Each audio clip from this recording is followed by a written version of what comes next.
ለምንድነው የኛ ዘመን ደግ የማይሆነው? እኛ ይሄን ደግ ዘመን ማናየው? እኛን እቺን መልካሟን ኢትዮጵያ የተሳካላትን ኢትዮጵያ ለምንድነው ማናየው? ብዙ ጥበቦቻችን፣ ብዙ ዕውቀቶቻችን፣ ብዙ ነገሮቻችን ጠለዋጮች ናቸው። ከዛ ከመጡም በኋላ አያምሩም። ያው እንደምታየው ነው። አሁን ብዙ ነገር ምንም እኮ አላማረብንም። ብዙ እንዴት ሁሉ ነገር አያምርብንም። የኛ የከተማ ህይወት አታርቅ፣ አትለፍ፣ አትይ፣ አትመልከት፣ አትንካ በሚሉ አረፍተ ነገሮች የተሞላ ነው። ኃላፊነትን ከልጅነት አያለማምድም። ለዛ ነው ወረዳዎቻችን ላይ ሲገባ ወስደን ደው፣ ቀበሌዎቻችን ላይ ሲገባ ወስደን፣ ከተማ አስተዳደሮቻችን ላይ ሲገባ ወስደን፣ ሌላ ምክንያት የለውም። ከልጆቻችን ላይ ሀገር እየሰረቅን ነው። የአያቶቻችን አደራ የነበሩ ተራሮች የታሉ? ስለማያውቋቸው አይጠይቁንም። ስላልገባን አደራ እንበላለን። ኢትዮጵያ ከንጉሱ ጊዜ ጀምሮ እስካሁን ያስመረቀችውን ስናስበው አሁን ካለው የኢትዮጵያ ህዝብ ቁጥር ጋር ሲነጻጸር 0.ምናምን% ነው። ታዲያ ለዚህ ህዝብ ብለን ሀገር እናቆርፋለን? ሁሉን እንንቃለን። ኤክስፐርቶቹ ገጠር ይገቡና መጀመሪያ ገበሬውን ከመናቅ ታሪክ ይጀምራል። ከዛ ገበሬው ደግሞ እጅግር የሌለው ሀሳብ ስለሚሰጡት ይንቃቸዋል። ውጤቱ በራብ እናልቃለን። እውነት ኢትዮጵያን እናውቃታለን ወይ? ፖለቲከኞቹ እንደውም ጥሩ ናቸው። በማያውቁት ህዝብ ላይ እንደውም በደንብ አልጨከኑ። ጨክነዋል፣ ግን እንዳለማወቃቸው አይደለም። ምክንያቱም እስካሁን ስልጣን የያዙት ፖለቲከኞች እኮ ዝም ብለን ካሰብናቸው ከአንድ ጋናዊ ማሌዥያዊ ምናምን የሚለይ አይደለም። ከኛ ጋር ያላቸው አታችመንት ሩቅ እኮ ናቸው። በፊልም ይመቱናል፣ በመጽሐፍ ይመቱናል፣ በኢኮኖሚ ይመቱናል፣ በፖለቲካ ይመቱናል። ወደኛማ ይሰነዝር ማን አለ? በሃይማኖት ይመቱናል። ልክ እንደነጋበት ጅብ ያገኘ እየመታን። የዶክተር ጓለ ገብረ ዮሐንስ መንገድ የተዋህዶ መንገድ የተሻለ ነው ብለህናል እና ይህንስ እንዴት ነው? ምን ማለት ነው? ይህን ስትል የእሳቸውን መንገድ ስትመርጥ ምን እያልከን ነው? ስለዚህ የዶክሜንቴሽኑን ሲደመር የማዋሃዱ ስራ በምን መንገድ ቢሆን ይሻላል? ሰው እንዴት ከዛ ከትልቅ ታሪክ እየተንደረደረ ይወርዳል? ቀስ እያሉ መውረድ አለ እኮ። እንዴት በአንዴ ዱብ ይላል? ከዚህ በላይ በረሃ የሚያስገባ የሚያስቆጭ ምን አለ? ከዚህ በላይ መሳሪያ የሚያስነሳ ምን አለ? ከዚህ በላይ ግብር አልከፍልም የሚያስብል ምን አለ? እሱ ሚላት ኢትዮጵያ እንድትመጣ የትኛው ተስፋ ነው እንደ ታየህ? የትኛው ተስፋ ታይቶ ነው እንደ ይሄ ሁሉ ችግር ይሄ ሁሉ ወቀሳ ራሱ አውርተህ መጨረሻ ላይ ደግሞ በደንብ ጥሩን ተመኝተህልን ተስፋው ታይቶ ነው የደመደምከውና የቱ ተስፋ ነው የታየህ?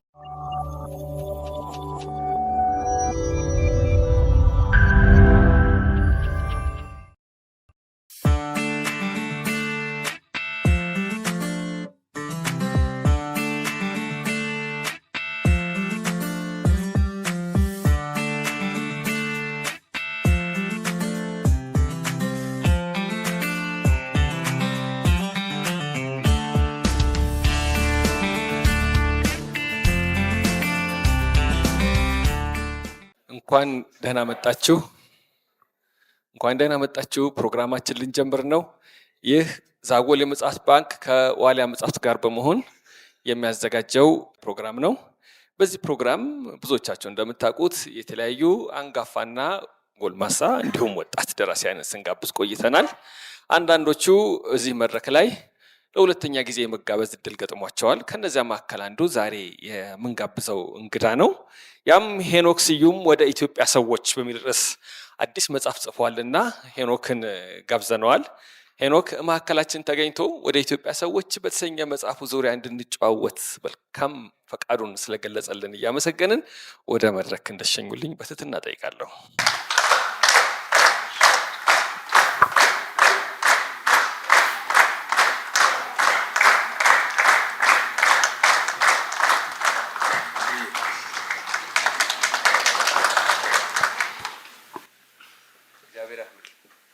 ሄኒ እንኳን ደህና መጣ። እንኳን ደህና ቆያችሁኝ። ወደ ኢትዮጵያ ሰዎችን ሳነብ ከዚህ ቀደም ከጻፍካቸው መጽሐፍት በተለየ መንገድ ነው የጻፍከው። ደብዳቤ ልክ ለኢትዮጵያ እና ለኢትዮጵያውያን የተጻፈ ደብዳቤ ነው። የመናኝ ነፍስ ጥሪ ነው። ይህንን መንገድ የተከተልከው የቀደመው መንገድ ታክቶህ ነው ወይስ ራስን በአዲስ ቅርጽ ለመፈተሽ ብዬ አሰብኩ? አንዳንድ ሀሳቦች የቀደመው የኔ አጻጻፍ የማይመታቸው ወይም የማያገኛቸው ሆነውብኝ አገኘዋቸው ቁጭቶች ናቸው። ለምሳሌ አንዳንዶቹ ላይ ካየህ ዝም ብሎ አንድ ቦታ ሄዶ ያንን ቦታ አይቶ እያሳሰቡኝ የመጡ ሀሳቦች አሉ። ለምሳሌ አንዱ የስልጣኔ ሰዎች ነው። በጣም በስልጣኔያችን ጉዳይ ላይ ትልልቅ እምላቸው ሰዎች ሳይቀር አንዳንዶቹ እንደውም የሚጋጭባቸው ለምሳሌ ምን ይሉናል መሰለህ? ያልተማሩ ሰዎች ያቆዩዋትን ሀገር የተማሩ ሰዎች አፈረሷት። ትምህርት ምንድን ነው? የእኛን ዲግሪ የት ድረስ ነው የምናስበው? የተማሩ ሰዎች የሰሯትን ሀገር ነው ያልተማሩ ሰዎች እያፈረሷት ያለው። እና እንደዚህ አይነት ስልጣኔያችን፣ ትምህርታችን፣ እውቀታችን ላይ ጥያቄዎች እየተነሱ መጡ። ስለዚህ ይሄ ነገር በጣም አሳሰበኝና ትንሽ የሄድኩበትን ጫካውን፣ አንበሳውን ወይ ገዳሙን ወይ መስጊዱን ቆም አድርጌ ይህንን ሀሳቤን ባካፍልስ የሚል ነገር አደረብኝ። ለዚህ ደግሞ ሁነኛ አድርጌ ያሰብኩት ለማመስገንም፣ ለመውቀስም፣ ለመደሰትም፣ ለማዘንም የሐዋርያው ቅዱስ ጳውሎስ የመልእክት አጻጻፍ እሴት ልክክ ብሎ ስላገኘሁት እሱ ለሮሜ እንደጻፈው እኔ ለሀገሬ ሰው ብጽፍ ጥሩ ነው ብዬ ስላሰብኩኝ በዛ መልኩ ነው። አንዳንዶቹ ተጽፈዋል ከዚህ በፊት ማለት ተሞክረዋል። እንደዚህ ቢሆን እንደዚህ ቢሆን እንደዚህ ቢሆን ብዬ ያሰብኳቸው ናቸው ወደ መጽሐፍ የመጡት። ንባብ ላይም ተፈጥሮ ላይም አንዳንድ ጉዳዮች ላይ የሚያያቸው በሙሉ ከዛ በመነሳት የተጻፉ ናቸውና ዘውጉ ጥሩ ይመስለኛል። ለመጻፍ ይመቻል፣ ያንቀሳቅሳል። መጽሐፉን እኔ ወደ ሀገሬ ሰዎች ነበር ያልኩትና ከዛ ቁጭ ብለን ስናወራ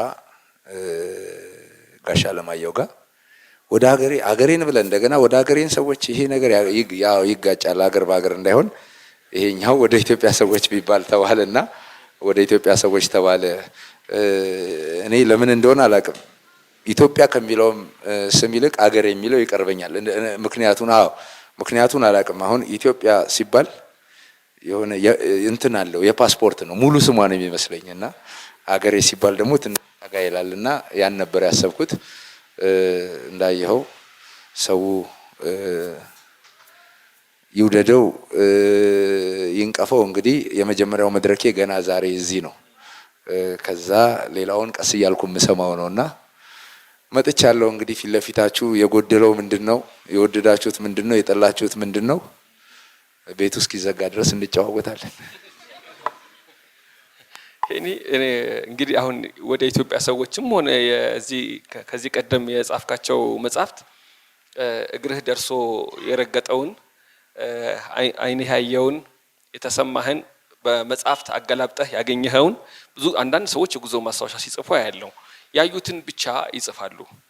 አንተ ደግሞ ካነበብከው ጋር ሁሉ እያመሳከርክ ነው የምትጽፈው እና እኔ ቀናለሁ። ብዙ ቦታ ሄደሃል፣ ብዙ ጉራንጉር ዳብሰሃል እና ሁሌ ከምትቆጭባቸው ነገሮች መካከል አንዱ ለአራዊት የሚሰጠው እንክብካቤ ከዝሆን ጋር ያለው ዛፍ ከመቁረጥ ጋር ያለው አንዳንድ ቦታ ምንም ማለት አይደለም ዛፍ መቁረጥ መቻል፣ አንዳንድ ቦታ ደግሞ ረጅም እድሜ ያስቆጠረን ዛፍ መቁረጥ መቻል አድባር የመገሰስን ያህል ቅስም ሲሰብር ይታያል።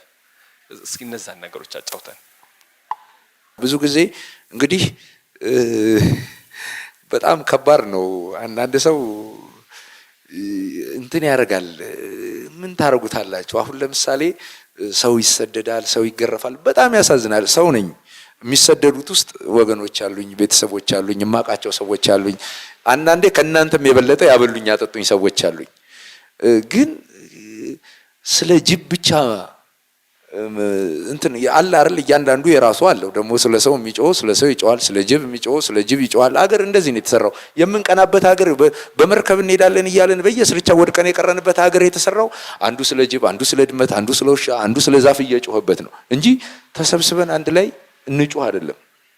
አገሩ ሲሰራም አባቶቻችን ሀገር የሰሩት በየመክሊታቸው ነውና የኔ መክሊት እንግዲህ አላቅም እዚህ ነገር ውስጥ ገባ። ያኛው ባይኖር ትሆናለህ። ግን አንዳንዴ ለዝሆን መሳሳት በሰው መጨከን አድርጎ የሚቆጠረው በምን አይነት ቋንቋ እንደሆነ እኔ ሊገባኝ አልቻለም። እና እንኳን ለዝሆን ቀን አደረሳችሁ ምናምን ስትል ብድጊልና ወይ ደግሞ በጣም መንፈሳዊ ሰው ከሆነ ቀኑ እንግዲህ አቡዬ ከሆነ አቡዬ ናቸው አትቀባጥር ይልሃል። አቡዬማ እኮ አንበሳና ነብር እየጋለቡ ነው የሚነግረን። መንፈሳዊ እውቀት እኮ የሚነግረን እሳቸው አንበሳና ተነብር ጋር አልተጣሉ አይደለም። ታዲያኛ ምንድን ነው እንደዚህ የሚያደርገን ጉዳይና ይሄ የአዳኝነት መንፈስ ይኸውልህ እንስሳውን ጨረሰና ወደ ሰው ዞረ። ዛሬ ሰውን ያድናል አይደል? እያያችሁ ነው፣ ዜና ትሰማላችሁ። መሪር ነገር ነው። ይህን ያዳኝነት መንፈስ መስበር አለብን። በእንስሳ ላይ የጨከነ ሰው አይምሰላችሁ፣ ለሰው አይራራም። ምንም ባላደረገው እንስሳ። አሁን እንስሳ እንደው እናውራ ከተባለ የትኛው ፓርቲ የትኛው የመሬት ይገባኛል የትኛው የእርሻ መሬት ተሻምቶ ነው? ስለዚህ ልምምዱ ከዛ ነው የሚጀምረው እና በዛ ምክንያት ያው ዝም አንልም። ምንም ልታረጋ አትችልም። አንደኛ ዝም ብዬ ምን አወራለሁ? አሁን እኔ ከሌላው ሰው የሚለየው ነገር ይሄ ነው። ዝም ብዬ እኔ አሁን አንዳንድ ሰው ይችላል፣ ጎበዝ ነው።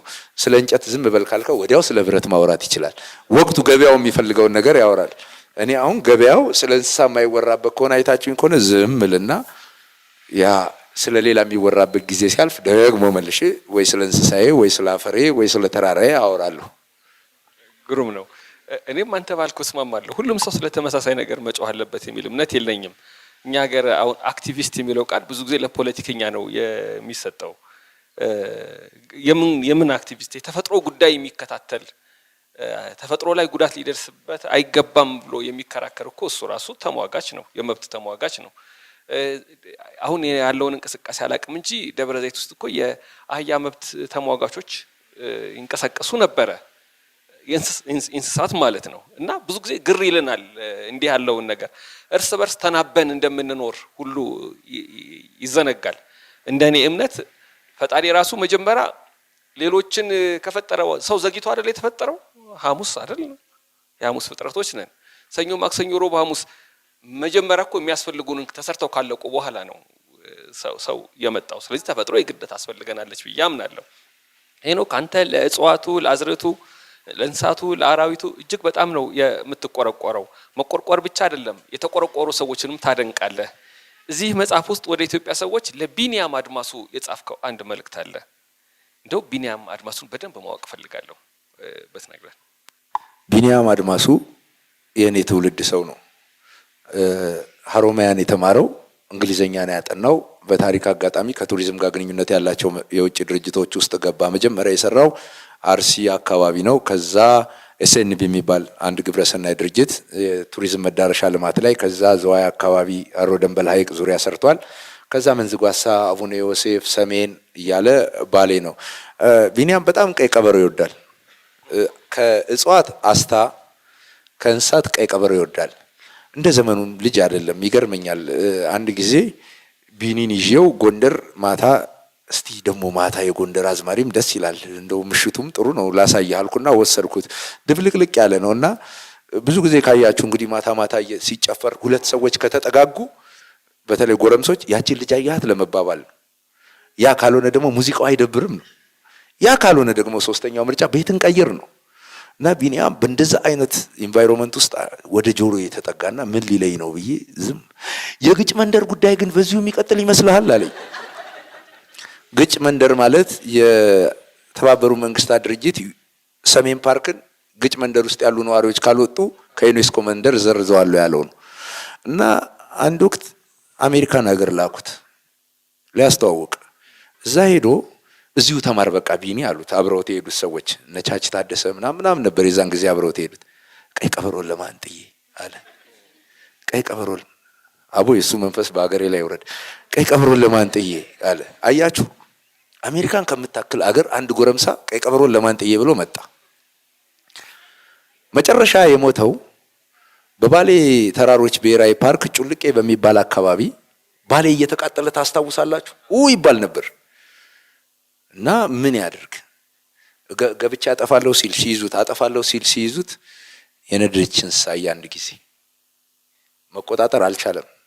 በዛፍ ቁመት ልክ እየበረረ የሚመጣ እሳት እንደሆነ እያየው እንዲህ ዞር ብሎ እያየ ነው እዛ አብረውት የነበሩ ሰዎች ሲነግሩን እንዲህ እያጠፋ ሲያልፍ ጫማው የተገኘው። ቢኒ እንዲህ ሆኖ ነው ያለፈው። ለቀይ ቀበሮ ሞታለሁ ይለን ነበር። ምንም ባልተፈጠረበት ሁኔታ ቡና እየጠጣ ነው እኔ ለቀይ ቀበሮ ነው የምሞተው ይል ነበር። ዛሬ እኮ እኛ እንኳን ለቀበሮ ለሰው መኖር አቅቶናል። ለሰው አይደል አስተዋለቀ ይላል፣ አስታው ተጎዳ ይላል። እና እንዲህ አይነት የተፈጥሮ ጀግና ነው ቢኒ ማለት። እንዲህ አይነት ሰዎች በጣም ብዙ አሉን። በነገራችን ላይ ቅድም እንዳለ ሲያወራ ኢትዮጵያ ውስጥ ሬንጀር የሚባል አለ። ሬንጀር ማለት የፓርክ የሚጠብቁ ባለሙያዎች ናቸው። ኬንያ ውስጥ ስትሄዱ ወረፋ ሰልፍ ሁሉ አይዙም። አያም ሬንጀር ብለው ከፊት ነው የሚቀድሙት። ወይም እዚህ ሀገር በፊት ኢህአዴግ ነኝ አሁን ብልጽግና ነኝ ምናምን እንደማለት ቁጠሩት። ወይም ደግሞ ብቻ እንደዛ። እዚህ ሀገር መንግስት አያውቃቸውም። ቢገሉ ይታሰራሉ፣ መሞት ይፈቀድላቸዋል፣ ህገ ወጡ ይገላቸዋል። ሚስታቸው ሜዳ ላይ ነው የምትጣለው፣ ልጆቻቸው ይበተናሉ።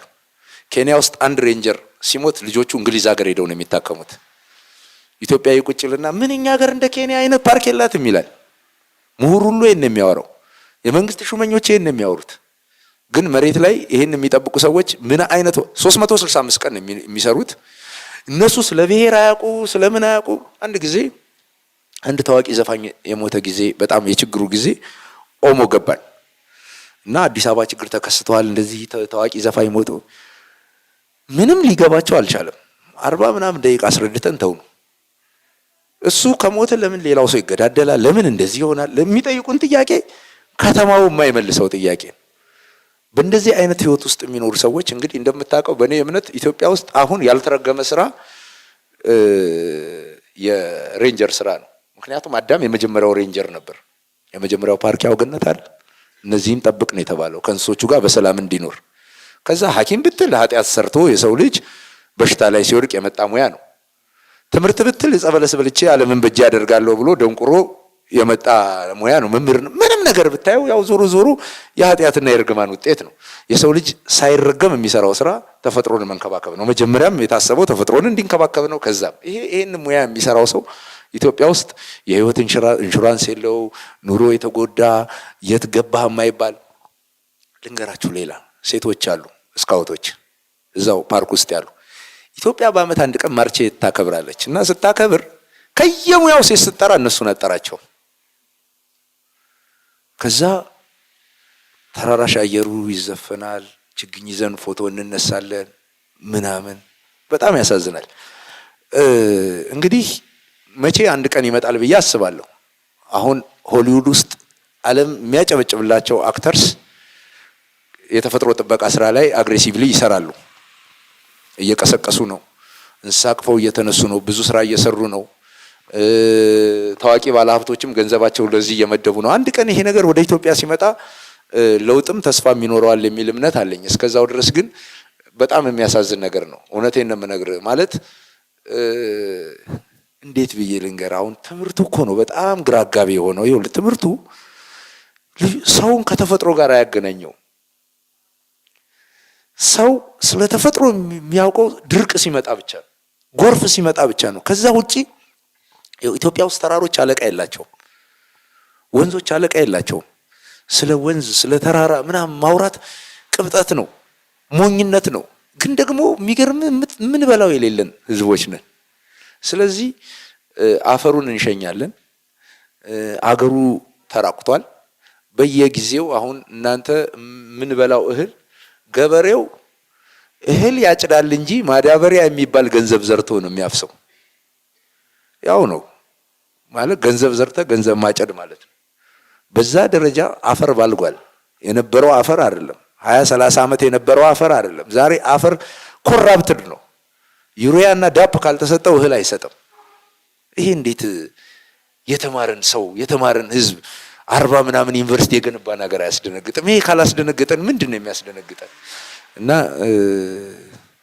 እንደ ቢኒያም አይነት ብዙ ሰዎች ያስፈልጉናል። ጥሩ ነው።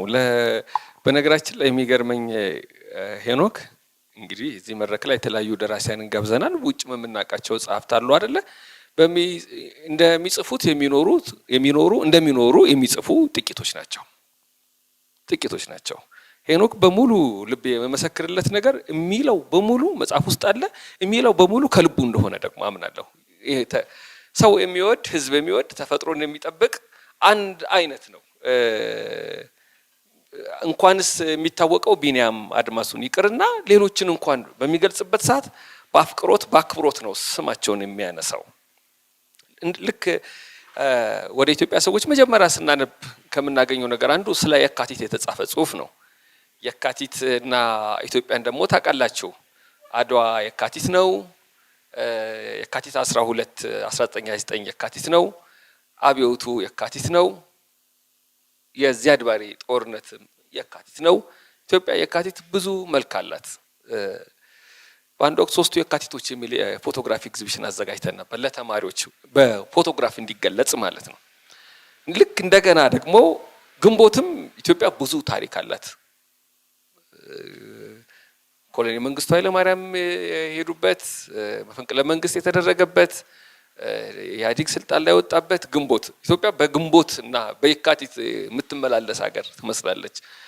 ሄኖክ ስዩም ደግሞ ለየካቲት የተለየ ክብር አለው። በድምጽህ እንስማው። እንግዲህ የካቲት አሁን አድዋ ዝም ብሎ አይደለም።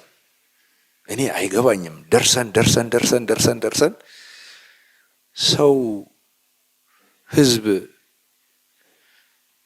ትውልድ ድልን አጣጥሞ ድል ያደርጋል እንጂ ድልን አንቋሾ እንዴት ድል ይነሳል? አሁን ተመልከት፣ አድዋ ዝም ብሎ ጦርነት አይደለም። ብዙ ተብሏል። እናንተም የአድዋ ልጆች ናችሁ፣ ብዙ ታውቃላችሁ። ሁልጊዜ የሚባል ነገር ስለሆነ የአድዋ አሸናፊነት ሚስጥር እኛ ከቆዳ ስፋታችን፣ ከብዛታችን፣ ከብዙ ታሪካችን በላይ ባንኖር እንኳን የሚኖር ድል ነው። ለምሳሌ መንፈሱ ከየት እንደመጣ አላውቅም። በእኔ እምነት ሁላችንም የአድዋ ልጆች ነን። ከብረው አድዋ ከፍ እንዲል አይደለም። በዚህ ከቀጠልን ከ30 ከ40 ዓመት በኋላ ድርሻ ላይኖረን ይችላል እንጂ አድዋ የታሪክ ድርሻውን አያጣም። እኛ ግን ከአድዋ የምንወስደውን እናጣ ይሆናል። ስለዚህ ተነሳና የሆነ ዘመን ተነሳና የሆነ ትውልድ በአድዋ ጉዳይ እኔ የአባቶቼን የድል ድርሻ መውሰድ አልፈልግም አለ። እሱ ያሳዝናል። አድዋን ደግሞ በጣም የምንወድም ሰዎች እናሳዝናለን። ለምን መሰላችሁ የምናሳዝነው? አድዋን ልክ እንደ እናት እንደ አባት የራስ ውርስ የግላችን ብቻ ውርስ አድርገን የምናየው ነገር አለ። አድዋን በጣም የሚወዱ ሰዎች በአድዋ ምክንያት አድዋን ከሚጠሉ ሰዎች ሲጣሉ አያሉ። እኔ ለሁሉም ሰው ነው አድዋ ዋጋ የተከፈለው ብዬ አምናለሁ። አድዋን ያ ሰው አከበረው አላከበረው እኔ አድዋን ከማክበሬ ጋር የሚገናኝ ነገር አለ ብዬም አላምንም። አድዋም አያጋጨኝም። የካቲት ለዓለም የሰጠናት ወር ናት። በየካቲት ምክንያት ከገዛ ወንድሞቻችን ጋር እንዴት እንጋጫለን? ከአረቢያን ድረስ ላለ ጥቁር እንካ ለዓለም ምንም ማድረግ ባንችል እንኳን ይሄን ወር ሰጠናል ብለን ሰጠነው። በዚህ ወር ምክንያት አጠገቤ ካለው ወንድሜ ጋር እንዴት እንድትርቅ ውስጥ እገባለሁ? ድርሻውን አለማንሳት የእሱ ድርሻ ነው። ድርሻዬን አንስቼ አጣጥሜው እኖራለሁ። አድዋን በማክበር የከበረ እንጂ የአድዋን ክብር ከፍ ያደረጋል ብዬ አላምንም። ምን አድርጎ ከፍ ያደርገዋል? ተሰቅሏል እኮ ጫፍ ላይ ነው ያለው። ስለዚህ ሰፈር ውስጥ ብዙ ጊዜ ተለቅ ያለ ዝና፣ ክብር፣ ኢኮኖሚ ያላቸው ሰዎችን መርጠን ዘመዳችን ናቸው እኮ ብንል እሳቸው አይደለም የሚከበሩታል፣ እኛ ነን። እሳቸው ላያውቁንም ይችላሉ። እንደ አንዳንዶቻችን ግብር እኮ አድዋ የሚባለው ድል ዛሬ አያውቀንም፣ ግን ምርጫ የለንም። ተንበርክከን የአድዋን ጨርቅ ይዘን ሰርቫይቭ ካላደረግን በስተቀር በሁሉ ነገር ተዋረድን። ዓለም በልመና አወቀን፣ ዓለም በችግር አወቀን፣ ዓለም በስደት አወቀን፣ ዓለም በጦርነት አወቀን። አንድ ነገር ብቻ ናት አሁን እጃችን ላይ ያለችው፣ ያቺም አድዋ የምትባል። አይ እኛ ለነጻነታቸው እንዲህ አይነት ምላሽ የሚሰጡ የፍትህ አባቶች የወለዱን ልጆች ነን ብለን ሙጥኝ የምንላት ድል ናት። ሌላው ጉዳይ እንግዲህ እዛ ላይ ያነሳሁት በየካቲት በመሞት አሸንፈናል። እኔ ይሄ በዓለም ታሪክ ይኑር አይኑር እንግዲህ አላቅም፣ ሞኝ አይደለሁም። ደፍሬ በዓለም ታሪክ የለም አላችሁም እንዳንዳንድ ሰዎች ከዚህ ስትወጡ እንድትታዘቡኝ ስለማልፈልግ፣ ግን የሚገርም ታሪክ ነው እኮ አይደለም? የካቲት 12 ተገደልን አይደለ? ሞተን አሸነፍን። ምክንያቱም በወቅቱ ግራዚያኒ ቴሌግራም ባደረገው አንድ መልእክት የተገኘው ኢትዮጵያ ለዘላለም ትኑር ይሉ የነበሩ ሰዎችን ሁሉ ድጋሚ እንዳይነሱ አድርጌ አጋጣሚውን ተጠቅሜ ጨፍጭፌያቸዋለሁ አለ። ዛሬ አንልም እንዴ? ጠዋት እኮ ተነስቶ ተፈሪ ዓለሙ ፊታችንን ሳንታጠብ ኢትዮጵያ ለዘላለም ትኑር ይላል አይደለም? ማንም ይላል፣ ወደፊትም ይላሉ። ደግሞ ከኛ በኋላ የሚመጣው ትውልድ እርግጠኛው የምነግራችሁ ጣሟንም ስለሚያጣጥም አረ በደንብ ትኑር ይላል። እንደኛ ራሱ እየተግደረደረ አይደለም የሚለው።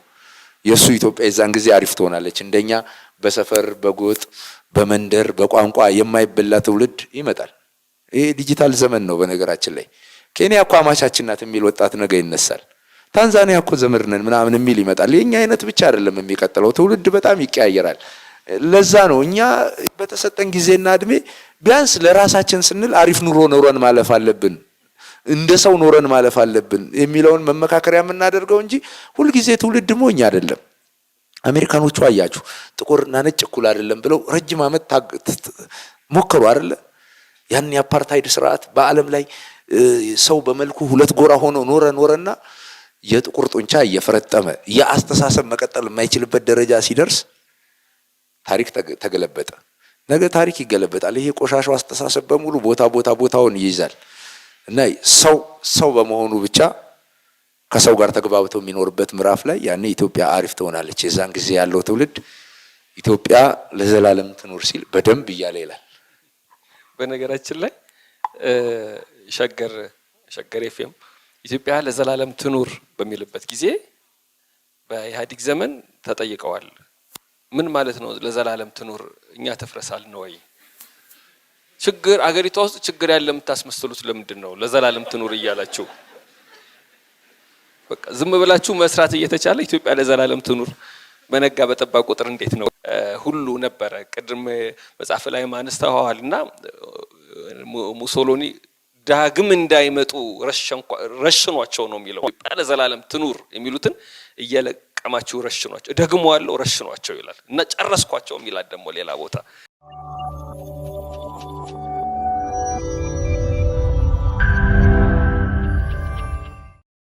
አመሰግናለሁ ድሉ ስለሰጠኝ። ስላገኘኋችሁ ደስ ብሎኛል። ኦኬ፣ በዚህ ቅርበት ስላገኘሁ በደንብ ደስ ብሎኛል። በቴሌቪዥን ነበረ ማቀ ኢትዮጵያዊነቴን ነፍስ ከዘሩበት ሰዎች ውስጥ አንዱ ነህ።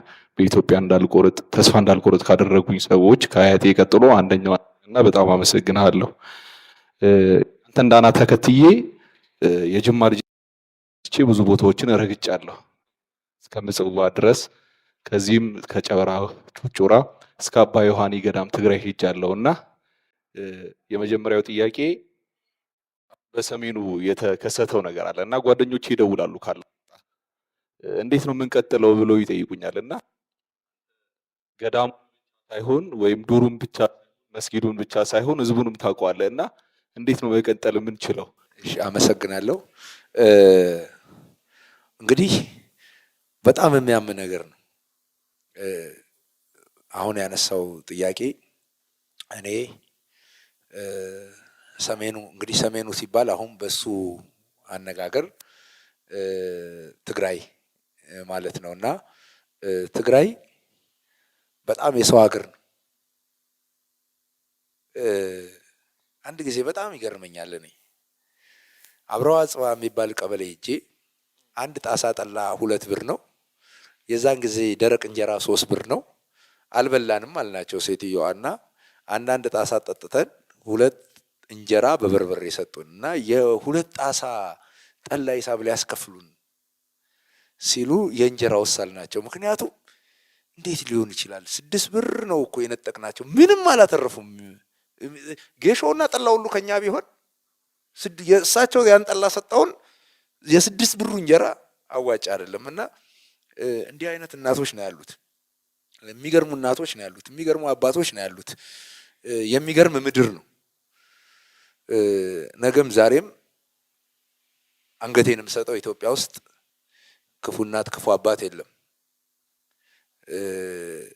ግን ፖለቲካ ክፉ ነው። ፖለቲካ ጨካኝ ነው። ቅድም እንዳልኳችሁ ነው። ዛሬ እኔ ትግራይ መሄድ አልችልም።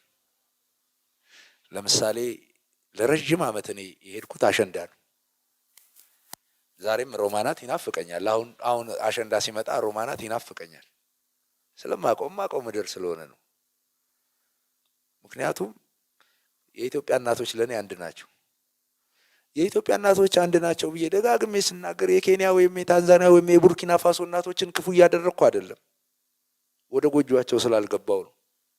ወደ ጎጆአቸው የገባሁት ልጄ ብለው ያስተናገዱኝ የተቀበሉኝ እናቶችን ነው መመስከር የምችለው። መጽሐፉ ያየነውን እናገራለን፣ የሰማነውን እንመሰክራለን የሚል ምን ሊሆን ይችላል የሚለው ሁለት ነገር ነው። አንድም እግዚአብሔር እጅ ነው ያለው፣ አንድም እኛ እጅ ነው ያለው። እግዚአብሔር እጅ ባለው ጉዳይ አያገባንም። እኛ እጅ ባለው ጉዳይ ግን ኢትዮጵያ ክፉ እንዳይገጥማት እያንዳንዳችን የራሳችንን ኃላፊነት መወጣት የሚለውን ነው ልናገር የምችለው። አመሰግናለሁ። ካስታወስክ ደብረ ታቦር ነው በአካል ያገኘሁ። ደስ ነበር ያለኝ። በጣም ደግነትህ በጣም የሚገርም ሰው ነህ።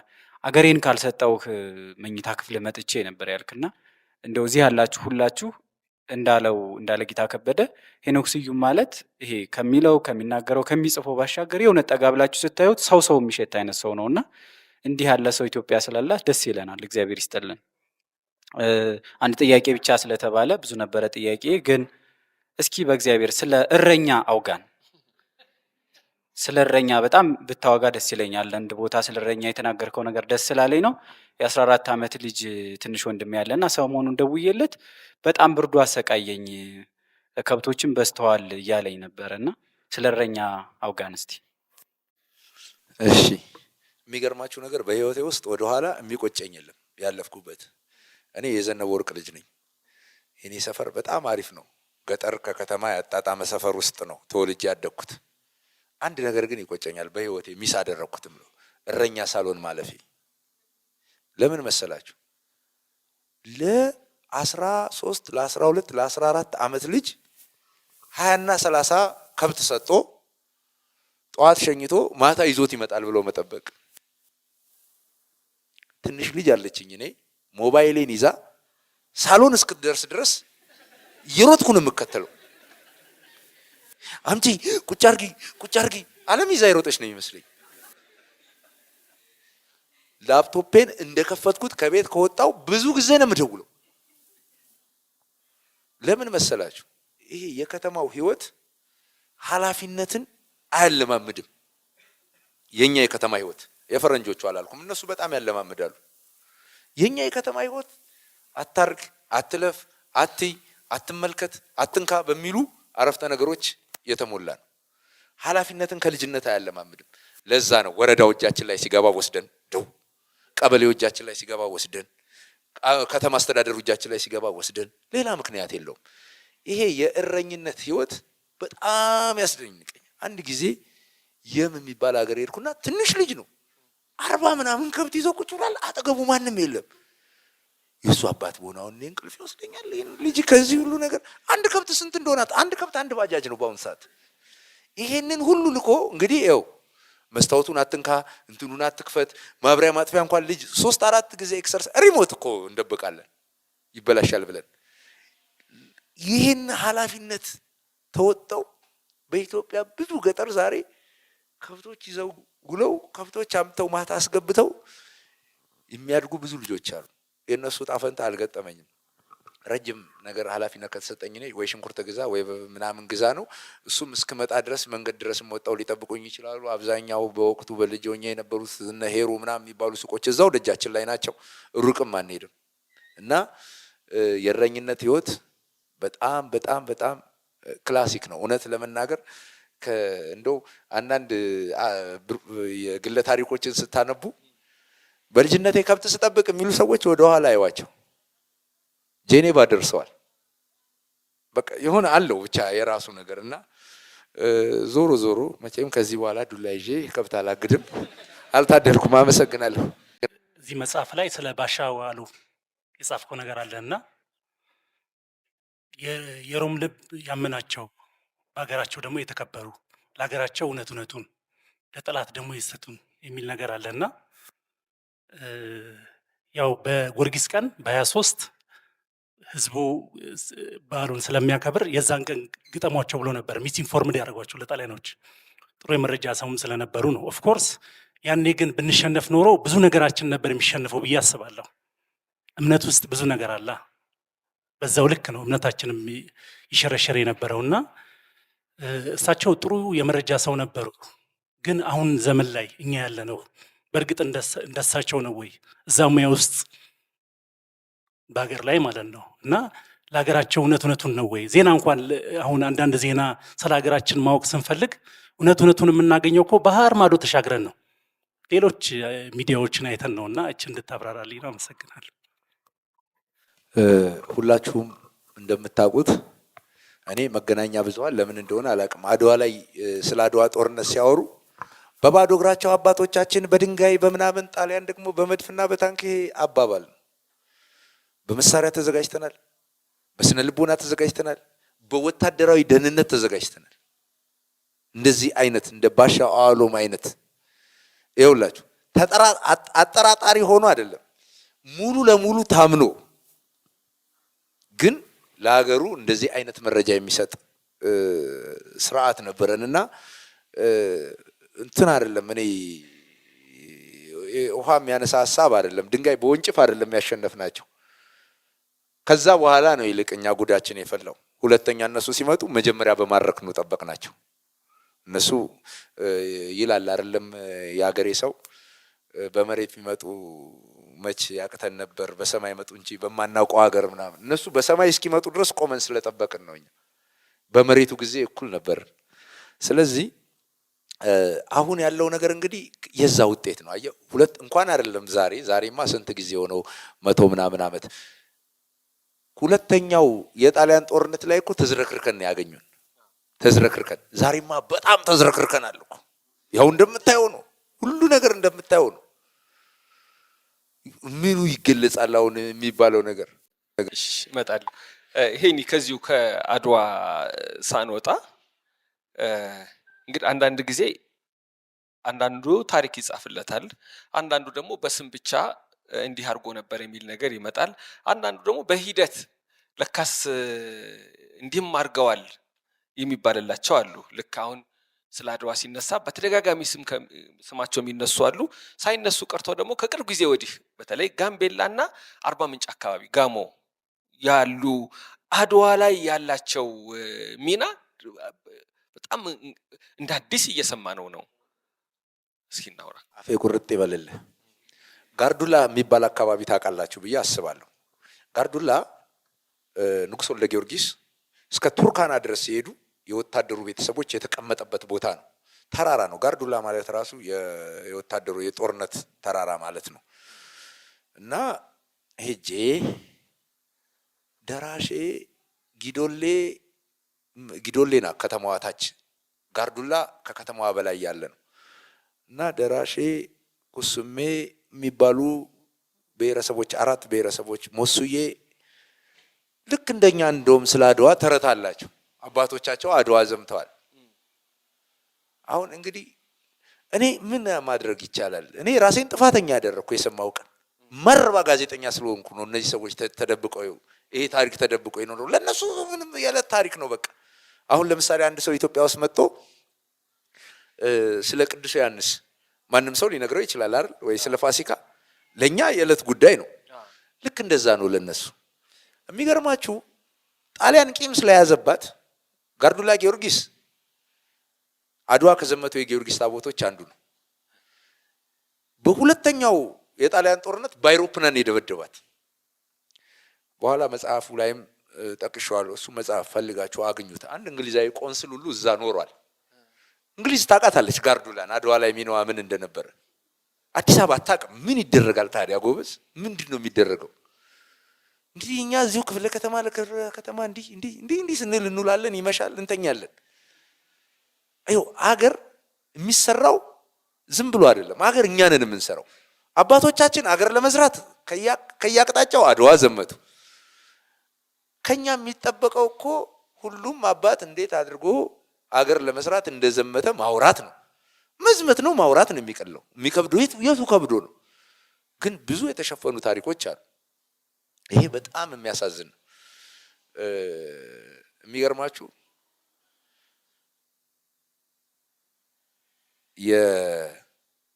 የከተማዋ እቺ ወርዳችሁ ተራራው ስር የምታገኟት ከተማ ልክ ጣሊያን በ33 በአውሮፕላን ሲያጠፋት ፍርስራሹ ሁሉ አለ፣ ዋሻዎቹ ሁሉ አሉ።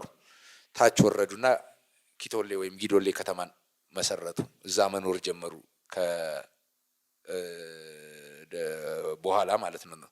ጣሊያን ከወጣ በኋላ የአርበኝነት ታሪካቸው በጣም አሜዚንግ ነው። የጋርዱላ አርበኞች ታሪክ እነ ተድላ ዘዮሐንስ ሁሉ ጽፈውታል። በደንብ የተጻፈ ነው። በደንብ በቃ የሚታወቅ ነው። ይሄ እንደው መንግስት እንደሚለው እንደ ፌዴሬሽን ምክር ቤቱ ምናምን እንደው ብሔር ብሔረሰቦች ለማውጣጣት ምናምን አይደለም። ይሄን ታሪክ የምነግራችሁ በደንብ የሚታወቅ በደንብ የተሰራ የአርበኝነት ታሪካቸው ድንቅ የአርበኝነት ታሪክ ያሳለፉ ናቸው። ፊታውራሪ ገበየው ጎራው የአንጎለላ አካባቢ ሰው ናቸው። በስማቸው እዛ ትምህርት ቤት አለ። በኋላ እኔ ስደርስ የጋርዱላ ልጆች ደረሱ።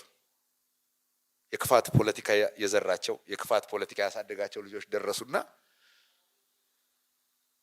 ይሄንን ትምህርት ቤት የሰፈር ትምህርት ቤት አደረጉት። ስሙን የፊታውራሪ ገበየው የሚለው ተነስቶ ትልቅ ትምህርት ቤት እኮ እንደ ራስ ደስታ ዳምጠው አይነት ትምህርት ቤት። ይሄ በዛን ጊዜ በንጉሱ ዘመን የተሰሩ ትልቁ ትምህርት ከአርባ ምንጭ በፊት ነው የነበረችው እቺ ከተማ፣ ያውራጃው ከተማ ሁሉ ሆና።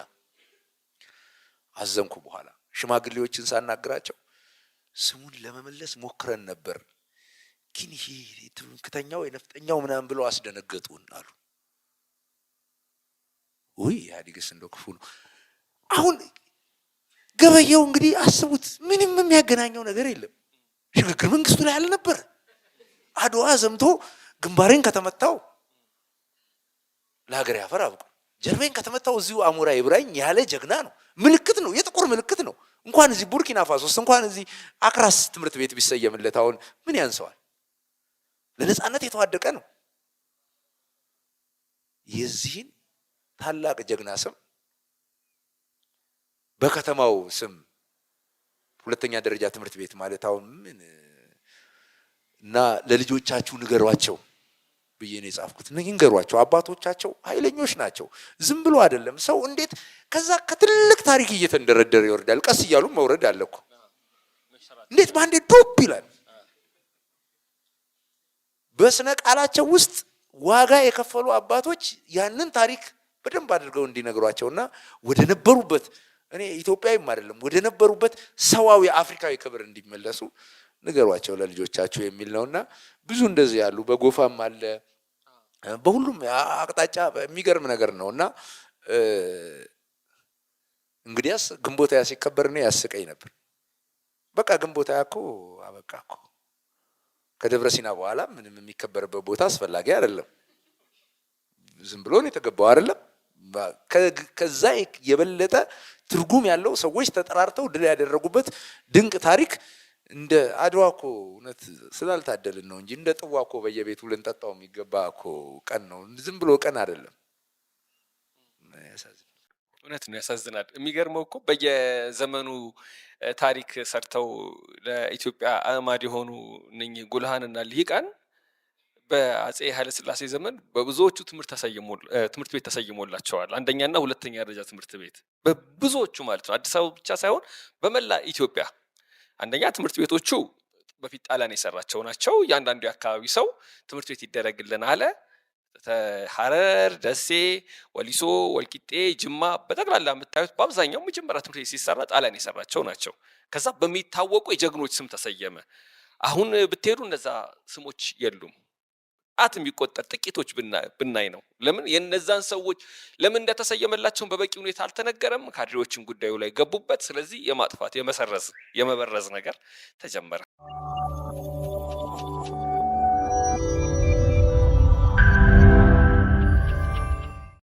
አመሰግናለሁ። ያሬድ እባላለሁ። የዩኒቨርሲቲ ተማሪ ነኝ። ወደ ኢትዮጵያ ሰዎችን በጣም ነው የወደድኩት። ለአንድ ነገር ልናገርና ወደ ጥያቄ ልግባ። ስለ ምሁር ኢየሱስ የጻፍከውን ጽሁፍ በጣም ነው የወደድኩት። ምናልባት እኔ ምሁር ኢየሱስን ለምን እንደወደድኩት ልናገር። 13 ዓመት ተኩል አካባቢ ያደግኩት ምሁር ነው። ምናልባት አባ ዘኢየሱስ ነግረው ይሆናል ስለ ህጻናት ቤቱና ተማሪ ቤቱ። እዛ ያንን የመሰለ ቦታ ያደግኩበትን ቦታ በጽሁፍ ሳየው የተሰማኝ ደስታ በጣም ጥልቅ ነው እና ምናልባት እዚህ ጋሸቱን ጨምሮ ምናልባት ዶክተርም ታውቁት ይሆናል። በጣም ነው ደስ ያለኝ። ሌሎቹም አሪፍ ናቸው። በጣም እናመሰግናለን። ለዚህ የኔ ጥያቄ ምንድን ነው? የቀደመው የኢትዮጵያ ታሪክ አለ፣ የነበረን የቱሪዝሙ፣ ተፈጥሯዊ ሀብቱ በጣም ብዙ ነገር ያንን ነገር ይሄ ወደምንሄድበት የስልጣኔ ወደምንሄድበት የቴክኖሎጂ ወደምንሄድበት የተቀረው ዓለም ምዕራባዊ ዓለም እየሄድን ያለ ነው። ያኛው ደግሞ አለ። ሁለቱ ነገር እንዴት እናጣጥመው? የጋሽ አሌክስን ሀሳብ እንዴት ታየዋለህ? ምናልባት የኔ መጽሐፍ የጠላችሁ ሰዎች ይኸው ሄኖክ መጥቶላቸዋል ብሏል። ሁለቱን ነገር እንዴት እናደርገው? ሌሎቹ ጀርመናውያኑ የእኛን የግዕዝ ቋንቋ ወስደው በግዕዝ ቋንቋ ፒኤችዲ ይሰጣሉ። የእኛ ሀገር የቅኔ ሊቃውንት በዓለም መድረክ ምናልባት በግዕዝ ጎበዞች አይደሉም ማለት ነው እና ያለፈው የመንፈሳዊ እውቀታችን ገዳማቶቻችን በመንፈሳዊም ቢባል በዓለማዊም ቢባል ብዙ ነገሮቻችን ወደምንሄድበት ስልጣኔ እንዴት አላወቅንበትም? በዘር በፖለቲካ ተጨማለቅን ወይስ እንዴት ነው? ሄኖክ በዚህ ጉዳይ ምን ይላል? እና አመሰግናለሁ። አመሰግናለሁ። የጋሽ አሌክስን በሀሳብ በተለይ በመጨረሻው ስራ ላይ ልዩነት ቢኖረንም በምንም ሁኔታ ውስጥ እሱ ሊልቅ እኔ ላንስ ይገባልና የእሱ ሀሳብ ላይ አስተያየት የምሰጥ ሰው አይደለሁም። ስለ ምሁር ካነሳ አይቀር ዘንዳ ምሁርን አንዴ ልናገር። ምሁር ኢየሱስ ገዳ ምኑ ይገርመኛል መሰላችሁ? ፍልስፍናው ነው። አገር የሚሰራው ልጆች ወላጅ አልባ ሆነው እንዳያድጉ በማድረግና በማስተማር ነው ብሎ ያምናል። በቃ ይሄ እኮ ከውጭ ሀገር ቢሆን የመጣው ታምር ነበር። ማርሽ ባንድ ይዘን ቦሌ ሄደን የምንቀበለው ሀሳብ ነው። ኢትዮጵያ ውስጥ ግን አንድ ገዳም በደንብ ያደርገዋል። እንደሱ አይነት ልጆች ብዙ አፍርቷል ትምህርት ላይ። ስለዚህ እንደዛ አይነት ገዳም እንዲበዛልን እመኛለሁ። እንግዲህ የስልጣኔያችንን ጉዳይ አንስተሃል። እኔ የዶክተር እጓለን ሀሳብ ነው የምጋራው። በተዋህዶ እንደው ዝም ብሎ ደርሶ ፈረንጅ በሙሉ ጠላት ነው፣ ፈረንጅ በሙሉ ሀሳብ የለውም፣ ይሄም ቅዠት ነው። እንደው ደርሶ አባቶቻችን ምንም አላደረጉም፣ ይሄም ቅዠት ነው። አሁን ከቅዠት መውጣት ያስፈልጋል። እኛ ይኸውልህ አላዳበርነውም፣ አልሄድንበትም። ብዙ ሀሳብ አለን። አሁን ሰሞኑን ምን ሰማው መሰላችሁ? ትምህርት ሚኒስቴር የመውጫ ፈተና፣ አቤት እንዴት ወደኋላ እንደምንሄድ። የመውጫ ፈተና እኮ ለምሳሌ በኢትዮጵያ ኦርቶዶክስ ተዋሕዶ ቤተክርስቲያን አብነት ትምህርት ቤት የትምህርት አካል ነው። በቃ የመውጫ ፈተና ሳይወስድ አንድ ሰው አይወጣም። የኔታ ጋር ይማራል። ለምሳሌ ዜማ ከሆነ የተማረው እየገሰገሰ ቤተልሔም ይሄዳል፣ ጨርሻለሁ ይላል፣ ያስመሰክራል። የመውጫ ፈተና ማለት ያ ነው። መጽሐፍት ቤት ከሆነ ወይ መምህረ መንግስት ይሄዳል፣ ወይ ባታ ይመጣል፣ ቁጭ ይላል፣ ይፈተናል፣ ይጨርሳል። መቼም ወደኋላ ይኬዳል። ግን እንዴት 2000 ዓመት ይኬዳል? ዓመት 6 ወር 7 ወር 2 ዓመት 10 ዓመት ይኬዳል።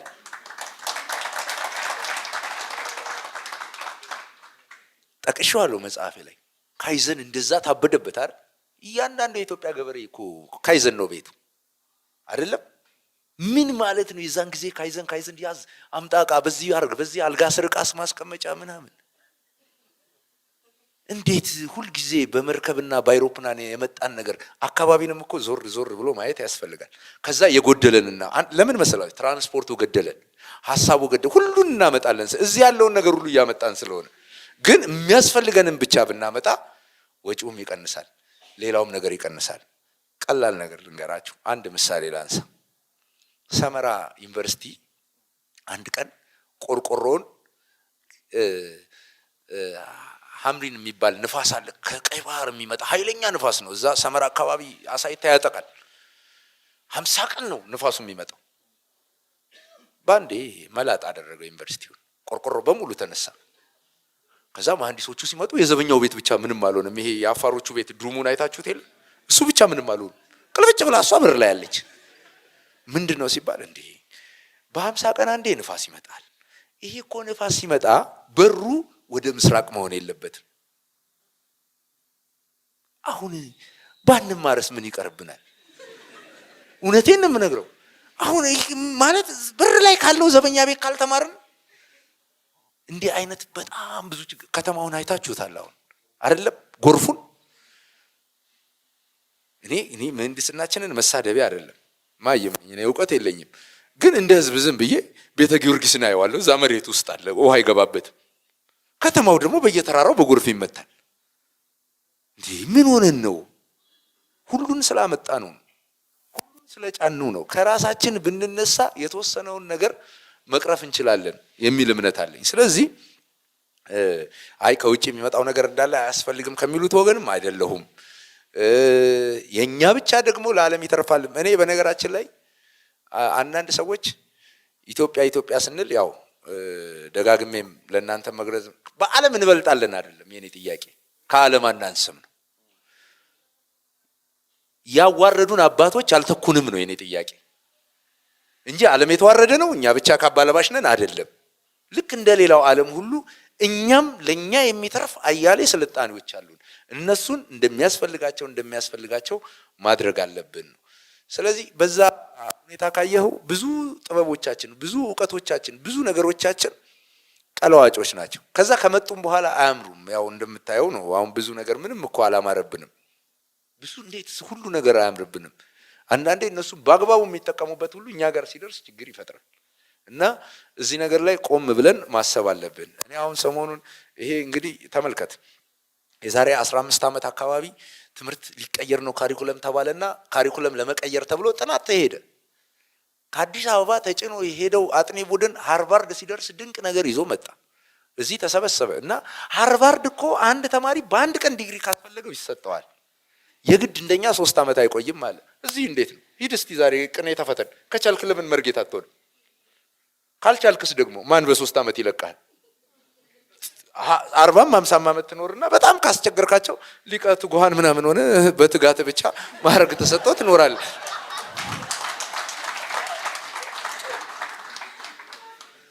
ሌላ አንድ በጣም የምትገርመኝ ነገር ልንገራችሁ።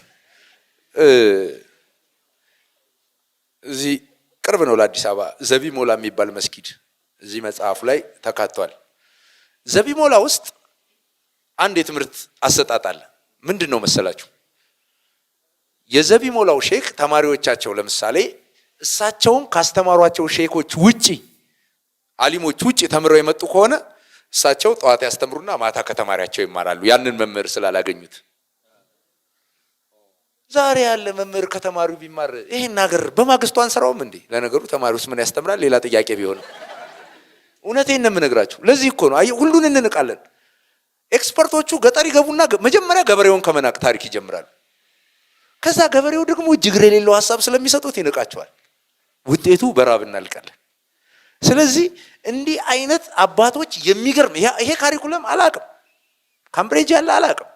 የት ካምብሪጅ ያለ ተማሪ ፕሮፌሰሩ ከተማሪው ይማራል ቁጭ ብለው። በጣም ስኬታማ የሆኑ እንደነ ፕሮፌሰር ሽብሩ ተርላ እንደነ እኔ እንኳን ማቀው ዋይልድ ላይፍ አካባቢ እንደነ ዶክተር ሰለሞን ነው አጥቢዎችን የጻፉት አይነት መምህራን ከተማሪዎቻቸው ይማራሉ። ምን እስቲ እንዴት ነው ብለው ይጠይቃሉ። ከተማሪ መማርን የሚከለክል ካሪኩለም አለ።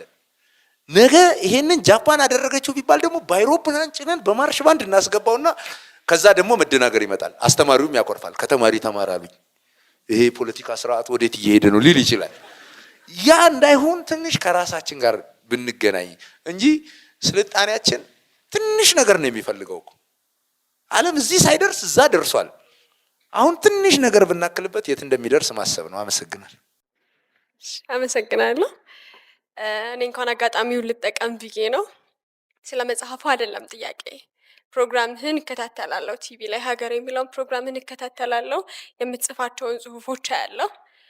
ሰው ሀገር ሲባል ሁላችንም ጭንቅላታችን ውስጥ የምናስቀምጠው ነገር አለ። ሀገሬ ሲባል እኔ ያየኋቸው ቦታዎች አሉ፣ ተነስቼ የዞርኩባቸው ቦታዎች አሉ።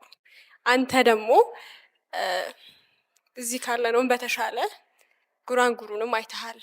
ኢትዮጵያ መጀመሪያ ላይ ኢትዮጵያ ከምል ሀገሬ ስል ጥሩ ስሜት ይሰማኛል፣ ይቀርበኛል ብለህ ነበርና ኢትዮጵያ ከሚለው ባሻገር ሀገሬ ሲባል ለአንተ ሀገርህ ሲባል ምንድን ነው የምትመልሰው? ሀገሬ ሲባል ጭንቅላታችን ውስጥ የምናስቀምጠው ጥያቄዎች አሉ። አንተ እንዳየ ሰው ልብ ወለድ አይደለም የምትጽፈው፣ ያየኸውን የኖርከውን ነው። እና ሀገሬ ምንድን ነው? ሀገርህ ምንድን ናት? ቴንክ ዩ። ይቺ ያለ ሰው ቢወዱት ምን ያደርጋል ሀገር የምትለው ግጥም አለች አይደል? ለእኔ ሀገር እንደዛ ነው። ተራራውና ተራራው ስር የሚኖረው ሰው። አንዳንድ ጊዜ ለአንዳንድ ወዳጆቼ ኦድ ሆናለሁ። ለምን መሰላችሁ? ጋሞኛም ዘፈን ስሰማ ልቤ ብረር ብረር ይለኛል። ለምሳሌ ባህር ዳር ሆኜ ስለ አርባ ምንጭ ሲወራ በቃ እንደተመለስኩ አርባ ምንጭ መሄድ አለብኝ እላለሁ። አርባ ምንጭ ሆኜ ደግሞ አጋር ሆነሽ ወይ ማጂ ሲሉ ማጂ እኮ ወይኔ ወይኔ። ሰው ነው ያንን እንደወደው። ሰው እንኳን ሀገር ራሳችሁን እንድጠሉት ያደርጋል። ሰው ደግሞ ሀገር እንድትወዱ ያደርጋል። እኔ ደግሞ ያ ፍቅር እንዲኖረኝ ያደረገው ምሁሩ አይደለም፣ ፌስቡከሩ አይደለም፣ ያቺ ገበሬ ናት። አብልታ ጠጥታ ምን ብላ ምናምን። ይሄው እዚህ በሪውን አለ የኔ ካሜራማን የጋራምቧ እናት አንብባችሁታል አይደል? እንደዛ አርጋ ማታ ባልየው ይወቅጣል። ስማችንን እንኳን አልጠየቀን። ባሏ መሆኑንም ያወቅነው በኋላ ነው። ቡና ይወቅጣል፣ እሷ ታጠጣናለች ምናምን። ስንለያይ ነው እንደዛ ቤቷ አሳርፋን የሕክምና ባለሙያዎች ናቸው አስተማሪዎች ናቸው ብላ የጠየቀችው። የኔ ሀገር እናቶች እነዚህ ናቸው። እነዚህ ከሰፈራቸው ጋር ከልጆቻቸው ጋር ከጥጃዎቻቸው ጋር ከመንደሮቻቸው ጋር ይናፍቁኛል እንጂ እንደ ከተማውማ ቢሆን ይሄን ሀገር ድሮ ለቀቂው ይሄድ ነበር። እንደ ከተማው ጠባይ፣ እንደ ከተማው አመል፣ እንደ ከተማው ግርግር፣ እንደ ከተማው ክፋት፣ እንደ ዩኒቨርሲቲዎቹ ቴዲ ያለ እዚህ ጋር ስለ ዩኒቨርሲቲዎቹ እንደ ዩኒቨርሲቲዎቹ ሁናቴ ቢሆን ኖሮማ ምን ሀገር አለን? እኛ እንጥፍጣፊ ተስፋ ኖሮን የምንኖረው ህዝቡን ስለምናውቀው ነው። እነዚህ አሁን የሚያናድዱ ሰዎች በጣም ቢቆጠሩ የሚገርማቸው ነገር ባለፈው ስለ አወራን ስለ ተማረው የዩኒቨርሲቲ ሰዎች ቴዲ መጽሐፍ ላይ ስላያቸዋቸው አይነት ሰዎች አወራንና ኢትዮጵያ ከንጉሱ ጊዜ ጀምሮ እስካሁን ያስመረቀችውን ስናስበው አሁን ካለው የኢትዮጵያ ህዝብ ቁጥር ጋር ሲነጻጸር 0.ምናምን% ነው። ታዲያ ለዚህ ህዝብ ብለን ሀገር እናኮርፋለን? የዚህ ግባ እኮ አይባልም። እንደ ኢትዮጵያ ውስጥ አየ እሱ እንደፈለገ ይሁን፣ እኛ ደግሞ እንደፈለግን የሚያደርገን ደግ ህዝብ አለንና ይሄ ደግ ህዝብ ነው። አመሰግናለሁ። እሺ አመሰግናለሁ ሄኖክ፣ ስላገኘው ደስ ብሎኛል። የኔ ጥያቄ ለተፈጥሮ ሰዎች የተጻፈ መልእክት የሚል ላይ ገጽ 60 ላይ ከልጆቻችን ላይ ሀገር እየሰረቅን ነው፣ የአያቶቻችን አደራ የነበሩ ተራሮች የት አሉ? ስለማያውቋቸው አይጠይቁንም፣ ስላልገባን አደራ እንበላለን የሚል ጽሑፍ አለ እና ይሄንን ሳይ በደንብ ነበር ራሴን የወቀስኩትም፣ ያው ያለፈውንም እንደዛው። ከዛ ደግሞ ራዕየ ኢትዮጵያ የሚለው ላይ ደግሞ ቆንጆ ቆንጆ ተስፋዎችን ነግረህ አለመለምከኝና አሁን እዚህ ከመግባታችን በፊት ራሱ እያወራን ነበር። እሱ ሚላት ኢትዮጵያ እንድትመጣ የትኛው ተስፋ ነው እንደ የታየህ? የትኛው ተስፋ ታይቶ ነው እንደ ይሄ ሁሉ ችግር ይሄ ሁሉ ወቀሳ ራሱ አውርተህ መጨረሻ ላይ ደግሞ በደንብ ጥሩን ተመኝተህልን ተስፋው ታይቶ ነው የደመደምከውና የቱ ተስፋ ነው የታየህ የሚለው እንዴት ታየህ? አመሰግናለሁ። ይኸውላችሁ ክፉ ነገር ኖሮ ኖሮ ኖሮ ኖሮ ደክሞት ይሞታል። ከዛ ደግ ነገር ይወለዳል። ይሄ ምንም የማይቀር ባይሆን ይሄን ደግ ዘመን እኛ እንድረስበት። ሞኝ ነን እንዴ እኛ አልቀን ክፉ ደግ ዘመን የሚመጣው? ሆይ ለምንድን ነው የኛ ዘመን ደግ የማይሆነው? እኛ ይሄን ደግ ዘመን የማናየው? እኛ እቺን መልካሟን ኢትዮጵያ የተሳካላትን ኢትዮጵያ ለምንድን ነው የማናየው? እንጂ አትጠራጠሪ፣ ያለቀው ያልቅና ምርጥ ኢትዮጵያ ትኖራለች እዚህ ሀገር ላይ። ምርጥ ትውልድ እሳት የላሰ የተከበረ በዓለም ላይ ይፈጠራል። ግን የዛ አካል ለምንድን ነው የማንሆነው? መሆን የምንችልበት እድል እያለን የሚል ነውና ሁሉን ነገር እዩ። አሁን የሆነውን አሰብኩት። እኔም ራዕየ ኢትዮጵያን ስጽፍ አሰብኩና ያልሆነብን ምን አለ? አሁን ያልሆነብን ነገር የለም አይደል? ስለዚህ የቀረን አንድ ነገር ነው ማለት ነው፣ አሪፏ ኢትዮጵያ፣ እሷን መቀበል። ስለዚህ የዛ አካል ለመሆን ማሰብ አለብን፣ የዛ አካል ለመሆን መስራት አለብን ብዬ አስባለሁ። ይሄ እንግዲህ ፓርቲ የሚሰራው አይደለም፣ የሃይማኖት አባት የሚሰራው አይደለም፣ የእያንዳንዱ ሰው ነፍስ የሚሰራው ነው። አሁን የምንቀናበት አገር የምንልበት አገር በእያንዳንዱ ሰው በእያንዳንዱ ዜጋ ኮሚትመንት የተሰራ አገር ነው እንጂ እንደው ዝም ብሎ እንደ ዝናብ ዘንቦም አይደለም። ኒውዮርክ እኮ ዘንባ አይደለም፣ ኮሚትመንት ነው የሰራት። አምስተርዳም ዘንባ አይደለም፣ ኮሚትመንት ነው የሰራት። ስለዚህ ኮሚትመንት ካለን አዲስ አበባ እንደዛ ትሆናለች። ከሌለንስ እኛ እናልፋለን እንዲሁ ኩሻንኩሽ ህይወታችንን። ኮሚትመንት ያለው ትውልድ ሲመጣ ያቺ እኔ ያየዋት መሻቴ የፈጠራት ኢትዮጵያ እውን ትሆናለች ብዬ አስባለሁና እኔ አሁንም ቢሆን ያችን ኢትዮጵያ በእኛ ዘመን እኛ ባለቤት ሆነን እኛ እያለን እኛ አስተዋጽኦ ኖረን እውን እናድርጋት ባይ ነኝ። አመሰግናለሁ። ሄኖክ የሚጠይቀው ነገር ብዙ ጊዜ አንድን ነገር ችግሩን አውቆ ያን ችግር መፍታት ያለመቻል ደስታ አይፈጥርም በህይወት ላይ። ለምሳሌ ዶክተር ሆኖ እናቶች በእጁ ሲሞቱ ምንም ማድረግ ካልቻለ ያዝናል። አስተማሪ ሆኖ ያስተማረው ትውልድ አገር ሲቀይር ካላየ ያ አስተማሪ ያዝናል። ምናልባት ሄኖክ በጣም ብዙ ቱባ የሆኑ የኢትዮጵያ አካባቢዎችን ሄደ በጣም እኛ ማናቃቸውን ነገሮች አይተሃል። አንዱ ቦታ ዘንድሮ ሄደ በሚቀጥለው ስትሄድ ደግሞ ወይ ያየው ዛፍ ተቆርጦ ልታይ ትችላለህ፣ ወይ ደግሞ ካልቸሩ ተቀይሮ፣ ወይ ደግሞ ይሄ ግራ የገባው ዘመናዊነት ገብቶ ያንን ሲያፈራርስ ልታይ ትችላለህ። አፍተር ኦል አንተ መታይ ወደ ቤት ስትመለስ በህይወት ደስተኛ ነህ? ያ ካልሆነ ደግሞ ምናልባት ወደፊት አንተ ፕሮጀክት ወይ ደግሞ እንደ ኢኒሺዬቲቭ ነገር ለማድረግ ያሰብከው ነገር ከመጽሐፎች ከቲቪ ፕሮግራሞች ባለፈ በረጅም ጊዜ ይሄንን ነገር ያንተን ቁጭት የሚፈታ ያሰብከው ነገር ካለ የባክህ ምስጢር ካልሆነ ብዬ ነው። አመሰግናለሁ። እውነትህን ነው። ይዤው እገባለሁ። አንዳንዴ በተለይ የሚያሳዝን ቦታ ሲሄድ ያን ስሜት ወስጄ አሁን የኔ ቤተሰብ መሆን በጣም ያሳዝናል። አያገባቸውም ማለት ምን አገባቸው? መጥቼ ማጎ እንደዚህ እስካወት ተገደለ እንትን እንደዚህ ያደረጉ በቃ ይኸው የላሊበላ ሼድ ሳይነሳ ሊቀር ነው። አሁን ይሄ በጣም ያሳዝናል እውነት ለመናገር ማለት ነው። ካድሬም ቢሆን ከዚህ የከፋ ላወራ እችላለሁ። 1 ለ5 ምናምን ብዬ ልረብሻቸው እችላለሁ። በአጋጣሚ ደግሞ ሌላ ሆኛለሁ። ያው መረበሽ ነው እንዳልከው። ግን ጉድዊሉ ሲመጣ ዘመን አለው አይደል? ሁሉም የየራሱ ያ ዘመን ሲመጣ አንተ ያልከውን ነገር አስባለሁ። እኔ አሁን ሰዎች እንዲሰሩ ነው የማደርገው። ብዙ አርቲስቶች ለምኛለሁ፣ ለማመን ይቸግራቸዋል። ኔቸር ላይ እንዲሰሩ፣ ቅርስ ላይ እንዲሰሩ፣ ተፈጥሮ ላይ እንዲሰሩ ምናምን። አንዳንዶቹ ያለቅሱና ከተማ ሲገቡ ይረሱታል። እንግዲህ ምንም ማድረግ አይቻልም። እነሱም ወደው አይደለም። ትሰራለህ። የሆነ ብዙ ነገር አለው። ግን ሞክሬያለሁ፣ ያልሞከርኩት የለም። ይነካሉ። በቃ ከዚህ በኋላ በዚህ ጉዳይ ላይ እኔ ኮሚትር ነኝ ምናምን ይላሉ። የዚህ ሀገር ኑሮ እንደምታውቀው ነው። በዚህ ሲያሯሩጣቸው ይጠፋል። ግን ተጽዕኖ ለማሳደር የምትሞክረው አሁንም እንደዚህ ታዋቂ ሰዎች፣ ሰው የሚቀበላቸው ሰዎች፣ እንደዚህ አይነት ሰዎች። አሁን ተመልከት፣ አፍሪካ ውስጥ ትላንትና እንኳን አደረሳቸው ያላለ የአፍሪካ የፊልም አክተር የለም ለዞን ቀን። የኔ ሀገር ባዳ ናት። ገና ነው እንግዲህ ይሄ ሌላ። እኔ ደግሞ እዛ ደረጃ ላይ ደርሻለሁ ብዬ ሳስብ አንተ የምትለውን ላረግ እችላለሁ። አሁን የስራዬ እንግዲህ ማቃጠር ነው። እሱን ከዚህ እያልኩ ባካቸው ይሄን ነገር እናርግ እያልኩ ያንን እቀጥላለሁ። ግን ሀሳቡ ግን ትክክለኛ ሀሳብ ነው። ወደ ኢትዮጵያ ሰዎች ርዕሰ ጉዳይ ባንወጣ ደስ ይለኛል። ለዛ እሺ፣ አመሰግናለሁ ሄኒ፣ እንዳለም አመሰግናለሁ። እኔ ምን እንድታወራ ስለምፈልግ ነው የምጠይቅ። ምክንያቱም አንዳንድ ሰው የሰማውንም ያነበበውንም ደግሞ ያየውንም ማውራት የማይችል ሰው አለ። ሄኖክ ደግሞ ለዚህ በጣም የታደልክ ስለሆንክ እውነት ኢትዮጵያን እናውቃታለን ወይ የሚል ጥያቄ ሁልጊዜ ውስጤ ይነሳል። ሳገኝህም አንዳንዴ ጠይቃለኝ እና አንደኛ ፖለቲካል አይደንቲቲና ኢንቲቲ ያለችዋን ኢትዮጵያ ነው ትውልዱ እንዲያውቅ የሚፈለገው። ከዛ ያለፈችዋን ኢትዮጵያ ማወቅ አለብን ብዬ ስለማስብ ዛሬ ስለዚህ እንድታወራ ነው። አሁን ሰው ስለመተከል ብታሳስበው ህዳሴ ግድብን ነው የሚያስበው ወይ በቀስት ስለሚገደለው ሰው ነው የሚያስበው? ይሄ ትውልድም እንደዛ ነው እና ሀገራችንን ደብቀው እንድናድግ አድርገናል ተብዬ ስለማስብ በጣም ከፍተኛ ክራይሲስ የገጠመን ሀገራችንን አለማወቃችን ነው። አንተ ደግሞ ምናልባት ከኢትዮጵያ መሪዎችን በላይ ሀገርን ብታውቅ ይመስለኛል። ብዙዎች ሳያውቋት ነው የሚመሯት ብዬ ስለማምን ነው ያሉትም ሆነ የሄዱት። ግን ይሄ ትውልድ ስለ ኢትዮጵያ እንዲያውቅ ስለምፈልግ አንተ ደግሞ ያውቃል ብለህ ታስባለህ? እስኪ ትንሽ ደግሞ አገርን ስለማወቅ እንድትነግረን ነው። አመሰግናለሁ። ይሄን መልስ የምጀምረው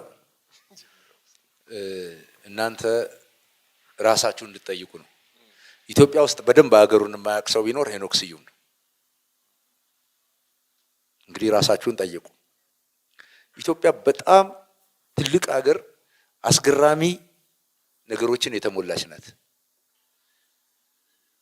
እኔ እዚህ ጋር አለ ይኸው ቅድምም ብያችኋለሁ የካሜራ ባለሙያዬ አንድ ቦታ 9 ጊዜ ሄጄ 9 ጊዜም አዲስ ይሆንብኛል 9 ጊዜም አዲስ ነገር እሰማበታለሁ እንግዲህ ሌላውን ሰውማ አላቅም ኮሚትመንታችንን ደግሞ እንየው አንድ ቦታ ላይ ጽፌዋለሁ አሁን እኛ ሀረር ራቀን ብለን እወቅሳችኋለሁ ሀረር ሩቅ ነው ጅማ ሩቅ ነው ምናምን ሩቅ ነው ጋምቤላ ሩቅ ነው አንድ እኮ መካከለኛ ገበያ ያለው በየቀኑ ማታ ማታ ድራፍት ቤት ጎራ የሚል ዘናጭ አዲስ አበባ እድሜ ልኩን ጋምቤላ ሳይሄድ ይሞታል ይሄ እኮ ምን አይነት እንደው ኮተቤ ሳይሄድ ምንድነው የሆነው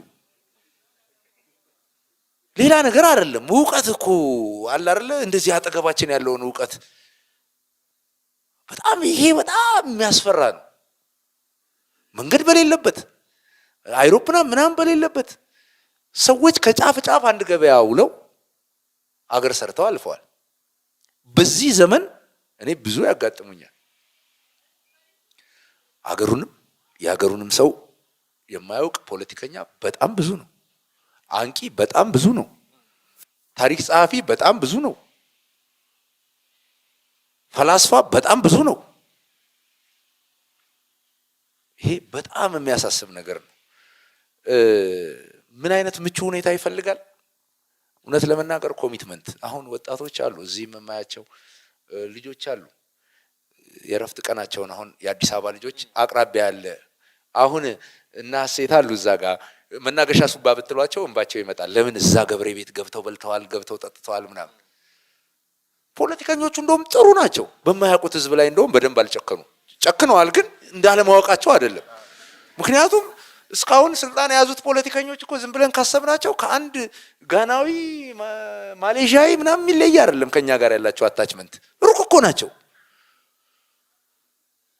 ያ ትውልድ ትንሽ አሪፍ ነገር አለችው አይደል እድገት በህብረት ዘመቻ ተምሮ ምናምን እያለ ብቻ ስለተንቀሳቀሰ የሚያውቀው ነገር ስላለ እንትን ብሎ ነው ዩኒቨርሲቲ ውስጥ አሁን እንዳያችሁት ነው የአንድ ሰፈር ልጆች አንድ ዶርም የአንድ ሃይማኖት ልጆች አንድ ዶርም ነው አምላክህንም እኮ ለማመስገን የኔም ሃይማኖት ታሪፍ ነው ለማለት እኮ የዛኛውንም ሃይማኖት ታሪክ መስማት ጥሩ እኮ ነው ወይ እንኳን የኔን መረጥኩትም ለማለት አሁን እኮ የጨለማ ኑሮ ነው ከዛ ይሄ ባህል ደግሞ እንዳያችሁትና እንደሰማችሁት ከዚህ ሀገር ተሻግሮላችሁ የሰለጠነ ዓለም ገብቶ የንትን ሰፈር ይሄ በኢትዮጵያ ላይ ከባድ መንፈስ ነው የወረደው እውነቴን ነው ከዚህ አልፎ ዲሲ ብትሄዱ ወይም ለንደን ብትሄዱ እየተተገበረ ነው በሰለጠነ ዓለም የሰው ልጅ 6 ሰዓት መተኛት በሚቆጨው ቦታ ላይ ሄዶ የኛ ሰው የሰፈር ልጅ እየፈለገ ይደራጃል ከዚህ በላይ በሽታ የለም እውነቴን ነው አሁን አንትራክስ ኮሮና ምናምን ከምንለው በላይ የዓለም ጤና ድርጅት ይሄ ሊያሳስበው ይገባል ይሄ በፖለቲካም አይደለም በፖለቲካ ዘርፍ ሳይሆን በጤና ዘርፍ ሁሉ መታየት ያለበት ጉዳይ ነው ስለዚህ ይሄን ይፈውሳል ይሄ ሌላ አካባቢ የሚያክሰው ለምሳሌ አዋሳ ተምሮ ወይም ነቀምት ተምሮ ጅማ ጅንካ የሄደ ልጅ ለዛ አካባቢ ያለው አስተሳሰብ የተለየ ነው ካልሄደው እኮ አሁን የማያውቀው ነው የሚያውቅ መስሎ የሚረብሸን ጉልበተኛ ነው ደግሞ እሱ ስለማያውቅ ስለማያፍር የመጨረሻውን በትር ይሰነዝራል ህዝብ ያደቃል ህዝብ እየደቀቀ ነው እያያችሁት ነው ጫፍ ይዞ ይደቃል ህዝብ ይላል በዚህ እንትን እንደዚህ ሆነ ከዛ የምንገላገልበት መንፈስ ሀገርና ህዝብ ማወቅ ነው ብዬ አምናለሁ እሺ እኔ እንኳን ጥያቄም አይደለም አንደኛ መጽሐፉ ቅድም እንደተጠቀሰው ያልተዳሰሰን እንዲዳስስ ነው ይሄ ተዘጋጀው ያለው እየዳሰሰ ነው እዚሁ የምናየው ስለሆነ ነው እኔንም እንደዛ ነው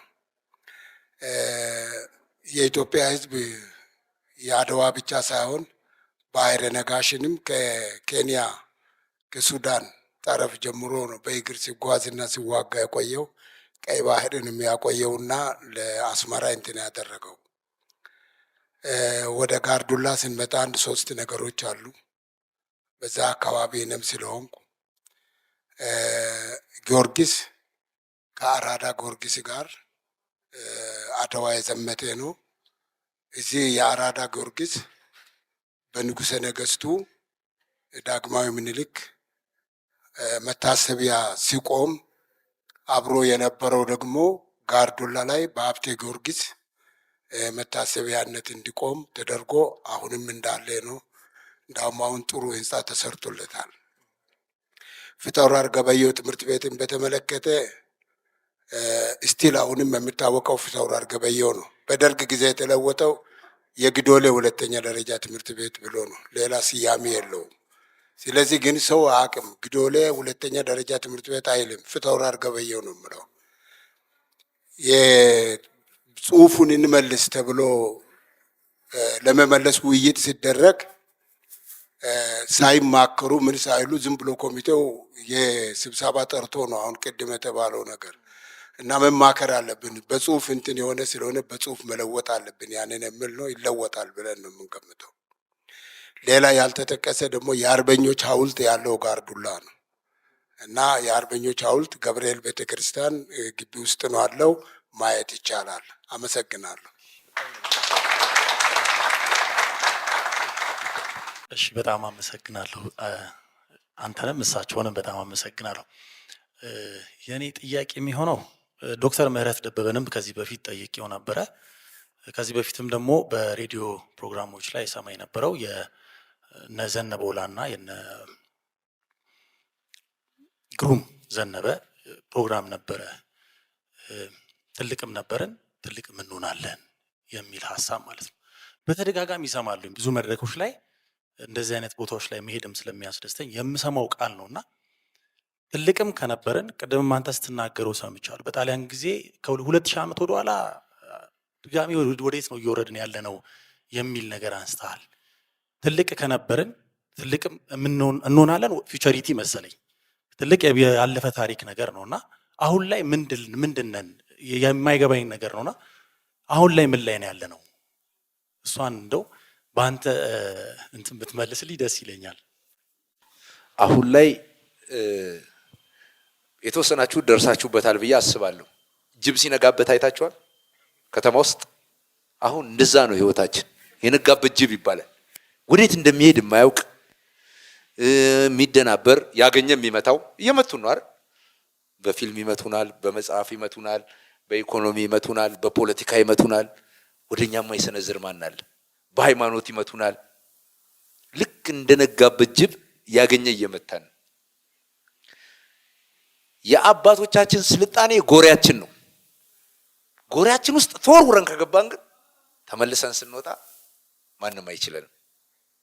አሁን ወደ ጎሪያችን እስክንገባ ድረስ ወደ ምንበረታበት ወደ ምንድንበት ዓለም እስክንገባ ድረስ ግን የማንም መጫወቻ ነን። እኛ ላይ ያልሰነዘረ ማንም እየተነሳ አይደል እንዴ? ደቦች ሀገር ናት እንደ የሚለው የረባ ቤት የሌለው ሁሉ እኮ ይችን ሀገር ይሳደባል። የረባ ልብስ ያለበሰ ሁሉ ይችን ሀገር ይሳደባል። እየሰማን ነው። ሌላውን ዓለምማ ተውት። ይሄ ሁሉ ግን ወደ አባቶቻችን ክብርናው ወደ ስልጣኔያችን ወደ መዳኛችን ጎሬ ስንገባ ታሪኩ ይቀየራል። ከዛ በኋላ የምንወጣው የምናስፈራ ነው የምንሆነው ብዬ አምናለሁና አሁን እንደነጋበት ጅብ ነን ብዬ ነው የማምነው።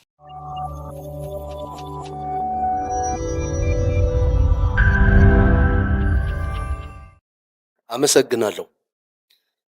አንድ እዚች ውስጥ ትንሽ አስፍተህ ትናገረዋለህ ብዬ ስላሰብኩ ነው። ስለ ፈውስ ተራራ መጀመሪያ ራሱ መጠበቁ ቀኑን ጠብቀው ደግሞ ወደዛ እንደሚሄዱ እግረ መንገድ ግን አንድምታ ትርጉም ይሰጣል ብዬ ስላሰብኩ ነው። ፈውሳችንም ያለው እዛ ውስጥ ነው፣ መሬታችን ውስጥ ነው፣ አገራችን ውስጥ ነው ብዬ ስላሰብኩ ነው። አመሰግናለሁ። ሰሞኑን የጋሽ ዘነበ ወላ መጽሐፍ ላይ አንድ በንጉሱ ጊዜ የንጉሱ የልጅ ልጃቸውን አስተምራለሁ ውጪ ምንድነው የምትማረው መሆን የምትፈልገው ሲሉት ጽፎት ነው። ዘኔ ጂኦሎጂስት ነው። በጣም ጥሩ። ከመሬታችን በታች ያለውን እስካሁን ለማንም አሳልፈን አልሰጠነውም። የኛ ሰው ሲያጠናው ታምር ይሆናል ብለዋል። እኛ እንደዛ ማለት እንኳን አያስደፍርም። ግን የተሻለ የሚባለው የእጽዋት ሀብታችን ነው። እሱም ተግዟል። በነገራችን ላይ ደጃችሁ ቤ አንድ እጽዋት ብቻ ሊወስድ የመጣ አንድ የውጭ ሰው ታኳቸው ኖሯል። እነ ጀምስ ብሩስም ቀላል አይደለም፣ የቻሉትን ይዘው ሄደዋል። ስነ ምህዳር ደግሞ የራሱ እድል ስላለው የትም የሚወሰዱት የትም አይበቅልም። በዛ ምክንያት የኛ የሆኑት እኛ ጋር ሊቀሩ ይችላሉ።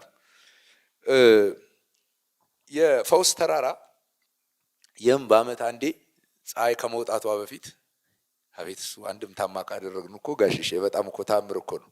ይኸው ዓለም ተራራው ላይ ከማረፉ በፊት ማልዶ ተነስቶ የአመት ፈውስን መሰብሰብ የሚገርም ሚት ነው። የሚገርም ሚት ነው። ይሄ ለሳይንሳችንም ለስልጣኔያችንም ለፖለቲካችንም ይሆናል። የገረመኝ ነገር ግን ልንገራችሁ። የዓለም ጤና ድርጅት 70 ወይም 80 ዓመት ቢሆነው ነው መድኃኒት እያስቃምን ይህንን ዓለም መፈወስ አንችልም። ስለዚህ ለዓለሙ አንድ ነገር እንንገረው፣ ተጠንቀቅ እንበለው። ይሄ አሁን እኛ እንኳን 20 ዓመት ነው 30 ዓመታችን ነው መከላከል ላይ ያተኮረ ፖሊሲ የሚባለው።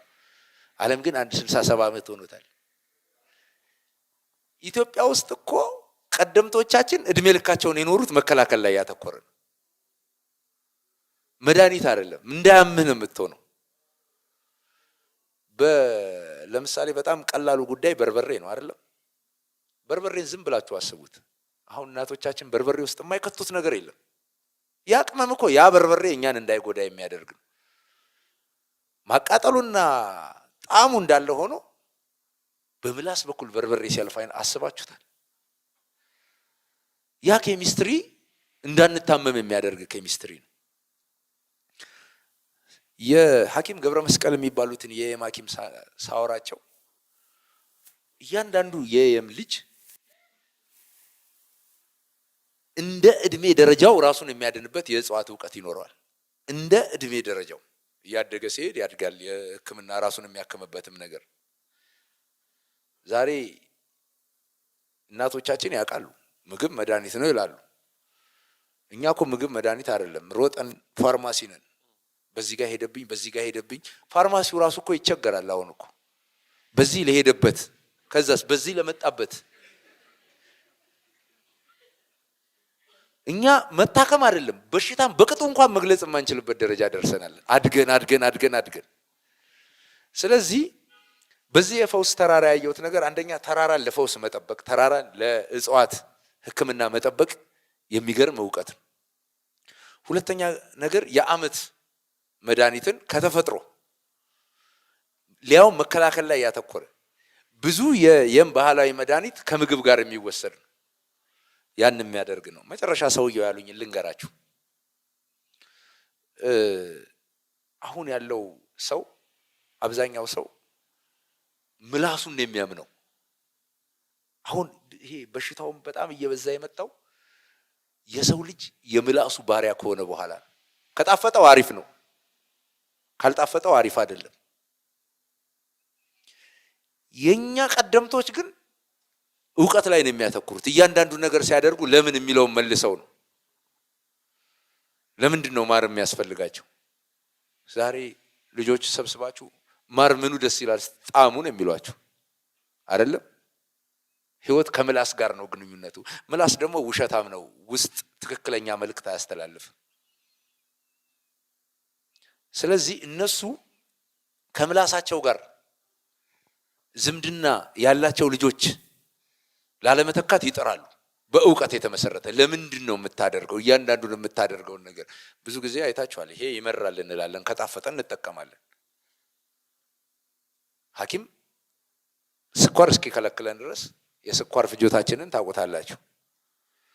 አይጣፍጥም ይጣፍጣል ላይ ነው ህይወታችን የተመሰረተው። ይጠቅማል አይጠቅምም ላይ፣ ጤና ነው ጤና አይደለም ላይ አይደለም። እነዚህ አባቶች ግን ለልጆቻቸው ሁል ጊዜ የሚነግሩትና ልጆቻቸውን መስራት የሚፈልጉት ይጠቅማል አይጠቅምም የሚለው እውቀት ላይ ነውና ያ በጣም የሚገርም ነገር ነው።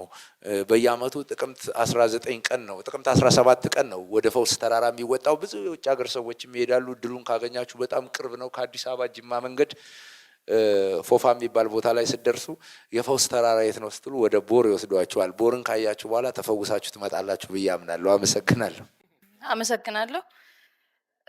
ዮርዳኖስ እባላለሁ። ብዙ ጊዜ እጓዛለሁ።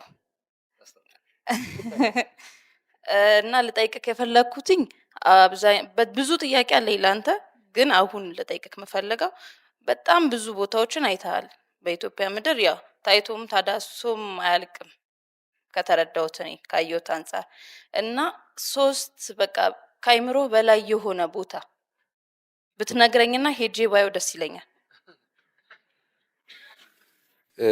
ለኔ በጣም ከባዱ ጥያቄ ይሄ ነው። አሁን ሚዲያ ላይ ቢሆን መጀመሪያ ለጋዜጠኛው የምነግረው ይሄንን ነው። ከቻልክ ያንተ አሪፍ ቦታ የት ነው ብለህ አትጠይቀኝ። እውነቴን ነው የምነግርሽ። እንኳን 300,000 መቁጠር ያቅተኛል። እኔ አንቺ የምትፈልጊው እንዲህ አይነት ነገር ማየት ነው የምወደው ብትይኝ እንዲህ አይነት ነገር ለማየት እንዲህ አይነት ቦታ ነው እንጂ የምልሽ እኔ እኮ ጅል ነኝ። ባሌ ቆሜ ባሌ የደረስኩ የማይመስለኝ ሰውዬ 4 ኪሎ ተቀምጬ እንዴት ይሄ ቦታ ሞኝሽን ፈልጊ እንደዛ አልልም። ስለዚህ እውነት ለመናገር በልቡ ለሚያይ ሰው የቦታ የማይገርም የለውም። እኔ አንድም ቦታ በልቤ ስለሆነ የማየው የማይገርመኝ ቦታ የለም። የማይገርም ከተማውም እኮ ይገርመኛል። አሁን ከተማው እየጠላሁት የመጣሁት ትቦው ነው፣ ሽታው ነው። አዎ አዲስ አበባ 3 ቀን ጉንፋን ይሄ ነው እንጂ ወንበዴው አሁን ለምሳሌ ጫካ ስንሄድ አሁን እኛ ምንም እንዘረፋለን እንገደላለን ምናምን ብለን አናስብም። እዚህ ግን እዚህ ጋር ተጠንቀቅ፣ እዚህ ጋር ሞባይልህን በዚህ ጥሻ አትግባ ምናምን የሚባል ነገር አለ። እነዚህ ነገሮች ናቸው እንጂ በልብሽ ካየሽው የማይደንቅ ቦታ የለም። እውቀትን የምናገኝባቸው መንገዶች አሉ። አንብበን ልናገኝ እንችላለን፣ ተወያይተን ልናገኘው እንችላለን።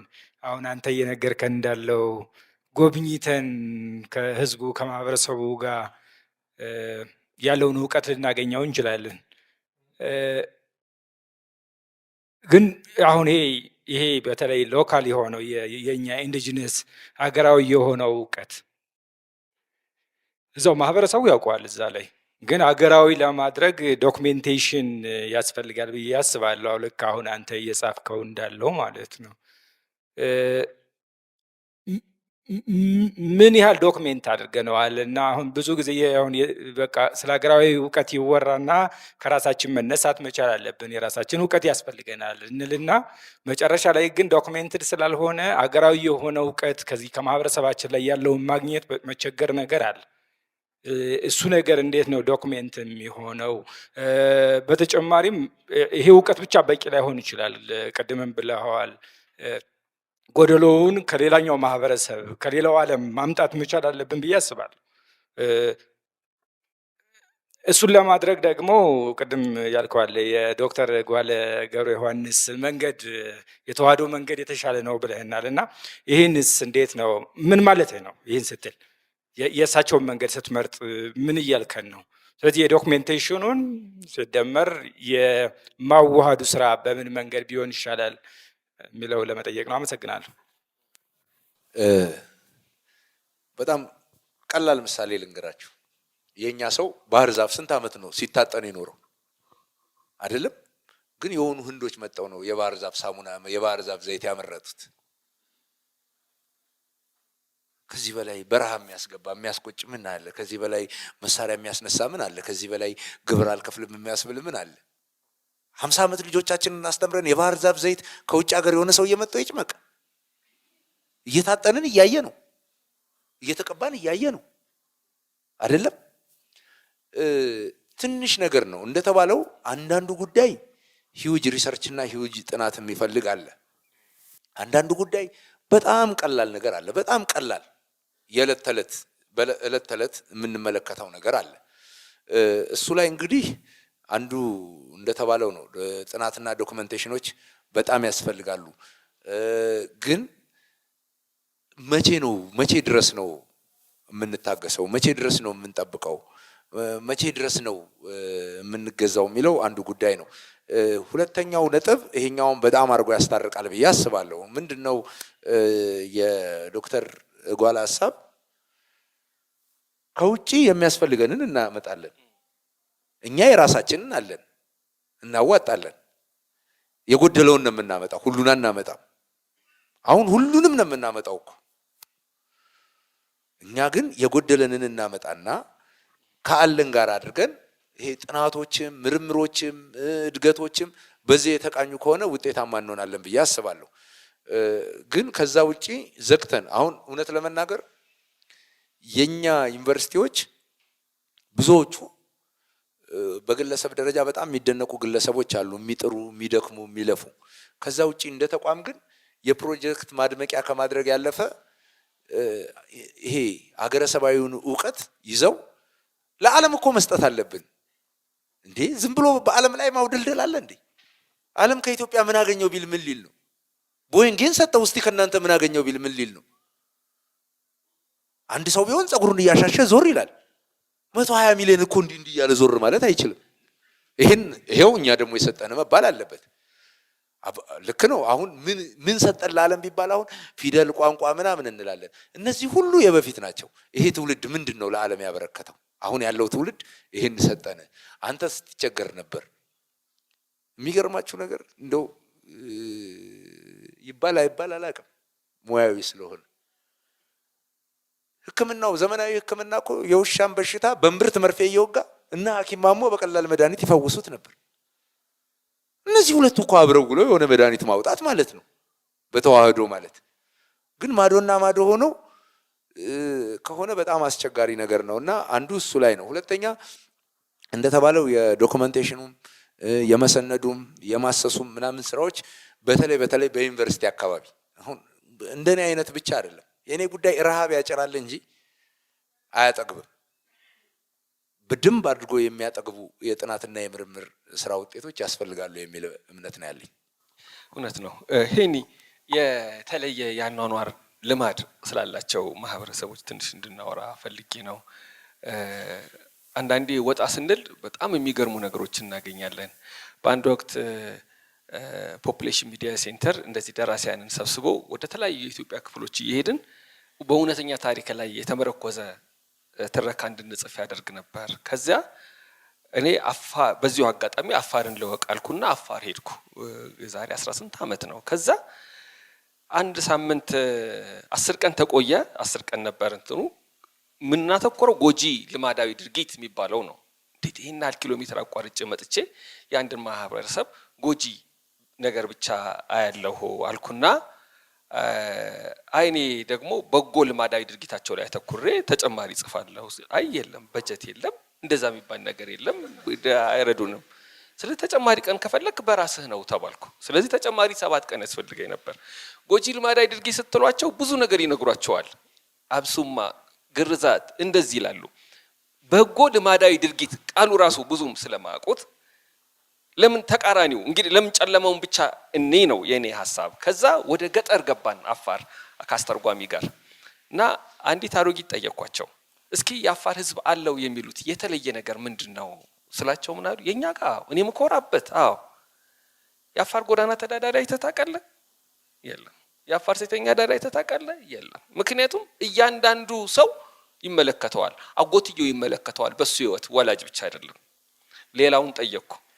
በእናንተ እስኪ እንደው ለአራይነት ይበቃል የምትሉት የምትወዱት? በእኛ ባህል ሴት ልጅ አትመታም። ግመል፣ መሬትና ሴት ልጅ ይከበራሉ። ስለዚህ አንመታቸውም አሉ። የሚገርመው አንድ ሽማግሌ ቀጥሬ ሽማግሌው በተባባልንበት ቀን እንደማይችሉ መልእክት ላኩብኝ። ትናንትና በሰላም ነው ስላቸው አንድ ሴት ተናዳ በጥፊ መታቸው ወንዱን። እሱ እንዳይመታት ባህሉ አይፈቅድም። ስለዚህ እኔ ለሽምግልና ተጠርቼ ነው አሉ። በጣም ብዙ እጅግ በጣም ብዙ ነገር አገኘውና ደነገጥኩ። እና እንደው ጊዜ በኖረና ያንዳንዱ ማህበረሰብ ውስጥ ያሉ ለሌላው አራያነት ሊበቁ የሚችሉ ነገሮች በተነገሩ የሚል ስሜት አደረብኝ። ለምሳሌ ቤንሻንጉል ጉሙዝ ገጠር ውስጥ ተሾመ ገብረስላሴ የሚባል ጓደኛዬ ሲነግረኝ በየጎዳናው ቤት ታገኛላችሁ። እዛ ቤት ውስጥ እንግዳ የሚያድርበት ነው። ምግብ አለ፣ መተኛ አለ፣ ውሃ አለ። ከዛ የሚተላለፍ ሁሉ ከደከመው መተኛት ይችላል። ምግብ ተዘጋጅቶለታል፣ መብላት ይችላል። ውሃ አለ፣ ይጠጣል፣ ማረፍ ይችላል ማለት ነው። ፀሐዩ በረድ ይበል ብሎ ግን ሰው የለም የሚያመሰግነው። ዞር ብሎ አመሰግናለሁ እንደው እግዚአብሔር ይስጥልኝ የሚለው የለም። ይመለከታቸዋል። እንደዚህ በጣም ብዙ ይኖራሉ ብዬ እገምታለሁ። ያው ባንተ ተሞክሮ እንደው አሁን ይህንን እንኳን ስናገር አእምሮ ውስጥ የሆኑ ማህበረሰቦች እየመጡብን እንደሆነ አስባለሁ። እስኪ የሚገርመኝ ነገር ልንገራችሁ። ኖዌር የሚባል ታውቃላችሁ? ጋምቤላ አይደል? ኖዌር መንደር ውስጥ ባንዲራ ሲውለበለብ ካያችሁ እኔ እንግዲህ ለመቀበል ዝግጁ ነኝ አለኝ ሀብት ኑግቡ ማለት ነው። እንግዲህ ይሄ ምን ማለት እንደሆነ አስቡት። በአፋር አንስቶታል እንዳለ አፋርን አይገልም። ይሄ ከዜሮ ነጥብ ምናምን% በታች ነው። በጣም ሬር እንዴት ወንድማማች ይገዳደላል? አንድ ሀገር ነው አይደል የምንኖረው? ይሄንን ወደ ሆነች እኔ ወደ ማቃት ሌላ አካባቢ ደግሞ ብንወስዳት ደግሞ ሌላ ታስተምራለች። አፋር እንደምታውቁት ነው ሌባ የለም፣ ፖሊስ ስለማይጠብቀው። አሁን አዲስ አበባ እኮ ሌባ የበዛው ፖሊስ ስለሚጠብቀው ነው። አዎ ማለቴ 10 20 50 100 200 መለዮ ለባሽ በሚሊዮን የሚቆጠር ህዝብ ሊጠብቅ አይችልም። መሰልጠን ማለት አጠገባችንን መጠበቅ ማለት ነው። ዓለም እዚህ የደረሰው አጠገቡን ጠብቆ ነው። ያገባዋል፣ እኛ አያገባንም። እየተባለ እኮ መንገድ እንቀይራለን እዛ ጋር ነገር አለ ብለን አይደለም። በአፋር በጣም በሚገርማችሁ ሁኔታ አፋር እያለ አንድ ሰው አይሰረቅም። አፋር አይኑ እያየ ሌላ ሰው በተአምር አይሰረቅም። ሌባም ያውቃል እዛ ሲደርስ ሞት እንደሆነ እጣ ፈንታው። እንዲህ አይነት የሚገርሙ እሴቶች የኛው አሉ። አሁን ይሄን ለመናገር ሰው አካባቢውን ስለሚጠብቅ አካባቢው በጣም ፍጹም ሰላማዊ ነው። ሴት አትመታም። እኛ የዓለም ጤና ድርጅት አይደለ ሴት አትግረዙ ያለን? ኢትዮጵያ ውስጥ ያው እሳቸው የመጡበት አካባቢ ሴት አትገረዝም። በነገራችን ላይ ይሄ ደራሽን ይዞ ኮንሶ ምናምን በጣም ለሴት ኃይለኛ። ሴት እቃ እንኳን ከብዷት ላግዝሽ ማለት አይቻልም። ሃራስመንት ነው። እሷ ናት አግዘኝ የምትለው። ይሄው ይመሰክራሉ። እዛ አካባቢ ጎዳና ተዳዳሪ የተጣለ ለማኝ የሌለበት ብቸኛ ምክንያት አንድ ሴት በወለደች ቁጥር ቫልዩዋ ይጨምራል። ስትወልድ ዋጋዋ ይጨምራል። ለምሳሌ ወልዳ የፈታች ስትሆን ፈተናት ተብላ አትጣልም። እንደውም ከፍ ያለ ዋጋ አላት፣ ከፍ ያለ ክብር አላት። ስለዚህ ባሏ ያባረራትን ሴት ልጇን ታቅፋ አስፋልት ዳር ስትለምን አትገኝም። ይህን ከእንግሊዝ መማር አለብን። ይህን ከጀርመን መማር አለብን። አጠገባችን አለ አይደለም? ይሄ ይውላችሁ ከራሳችን እንትን አንደኛ ከዛ ልንማረው ስንል ይመጣ ይደክምና እዚህ ጋር ጡት እናጥባ እንደ ፈረንጆቹ፣ ልጅ እናጫውት እንደ ፈረንጆቹ፣ የሆነ ነገር እናድርግ እንደ ፈረንጆቹ እንልና ቅጡ ይጠፋል። ስለዚህ የኛ የራሳችን የሆኑ ቅድም ያነሳቸው አይነት ሴት አትመታም። አሁን ፈረንጅ እኮ ሴት አይመታም እንላለን አይደል? አፋር ሴት አይመታም። እንደዛ ነው። ደግሞ ራሱ አሁን ባንዲራ ስትል ኒውዮሮች እንግዳ ለመቀበል ይላሉ አይደል? አንድ የታመነ መንግስት የምንነግሮን ነበር። ከባድ ጠብ ቢፈጠርና አንድ ሰው በፍጥነት የኢትዮጵያን ባንዲራ አንስቶ እማካላቸው ካደረገ ጠቡ ይወርዳል። በጣም ነው የሰማው ቀን የገረመኝ። ምን ሽማግሌ የለ ውታ የለ በቃ እዛ እየተጋደሉ ሊማሟቱ ነው ካልክ አጠገብ መቼም ባንዲራ በደንብ አላቸው በየቤታቸው ያወጡና በቃ ጠቡ በረደ። እሺ ታንኪዩ አመሰግናለሁ። ያው መድረኩ በጣም ደስ ይላል። ጠያቂና ተጠያቂ ሲገናኝ ፕላስ ሁለቱም ጠያቂና ተጠያቂ ብቻ ሳይሆን ሁለቱም ጠያቂዎች ሁለቱም ተጠያቂዎች ናቸውና ዛሬ ግን ጠያቂና ተጠያቂ በሚለው እንያዘውና ጠያቂና ተጠያቂ ሲገናኝ በጣም ነው ደስ የሚለው። ሄኖክን ሳየው ሁሌ ትዝ የሚለኝ ንጉሠ ነገሥት ቀዳማዊ ኃይለ ሥላሴ ለአዲስ አበባ ዩኒቨርሲቲ ተማሪዎች ምክር ሲሰጡ የነበረውን ሁኔታ አስታውሳለሁ። እና ምንድን ያሉት ለዚች ሀገር የሚያስፈልጋት በሳይንስና ቴክኖሎጂ የመጠቀ ትውልድ ብቻ ሳይሆን የሀገሩን ተፈጥሮ ባህልና ወግ ጠብቆ ወይም ደግሞ የሚያስቀጥል ትውልድ ነው የሚያስፈልጋት ይላሉና ሄኖክ በዚህ ደረጃ እየሄድክበት ያለው ሁኔታ መልካም የሚባል ነው። በዚሁ ቀጥል ለማለት ነው። ወደ ጥያቄ ስመጣ ኔቸር ብቻውን በቂ አይደለም፣ ሰው መጨመር አለበት። ምክንያቱም ኔቸርን ጋይድ የሚያደርገው ሰው ነው፣ ኔቸርን ትራቭል የሚያደርገው ሰው ነው። ሰውም ሲባል ደግሞ ከሰውም ሰው ማለት ነው። ለምሳሌ ሆስፒታሊቲ ሶሳይቲ ወይም ሆስፒታሊቲ ፐርሰን ያስፈልጋል ማለት ነው እና ተጓዥ እንደመሆን መጠን የተለያዩ የሀገሪቱ ክፍሎች ላይ ጉዞ በምታደርግበት ወቅት እውነት ፈረንጆቹ እንደሚሉት ኢትዮጵያ ኢዝ ቬሪ ሆስፒታብል ካንትሪ ነን ወይ? ለምሳሌ የማይታወቁ 16 ትራይብስ ቦዲ፣ ሀሪ፣ ያንጋቶም የሚባሉ ብዙ ትራይብሶች አሉ በሰሜኑም በደቡቡም ስንሄድ ማለት ነው እና እውነት ሆስፒታሊቲ ሰርጾብናል ወይ ካየኸው አንጻር ማለት ነው። ሌላው አቶ ሀብተስላሴ ታፈሰን በምን አይን ነው የምታያቸው? አንተም የራስ የተለየ መንገድ ይዘህ መጥተሃል እና አቶ ሀብተስላሴ ምናልባትም በአንተ አይን እንዴት ይገለጻሉ ለማለት ነው። አመሰግናለሁ። ኢትዮጵያዊ ምንም ጥርጥር በሌለው ሁኔታ እንግዳ ተቀባይ ነው። አሁን እኛ ያቃተን እንግዳ ተቀባይነትን ሳይንስ ማድረግ ነው። ዩኒቨርሲቲ እናስገባቸው እና ሆቴል ማኔጅመንት ምናምን ስናስተምራቸው ቅጣም ባሩ ይጠፋቸዋል። እሱ ነው። ፈረንጆች ብዙ ጊዜ በተለይ የሞደርን የምንለው ሆስፒታሊቲ አርቲፊሻል ነው። ስለሚከፍል ነው እንግዳው እንደዛ የምትሆንለት።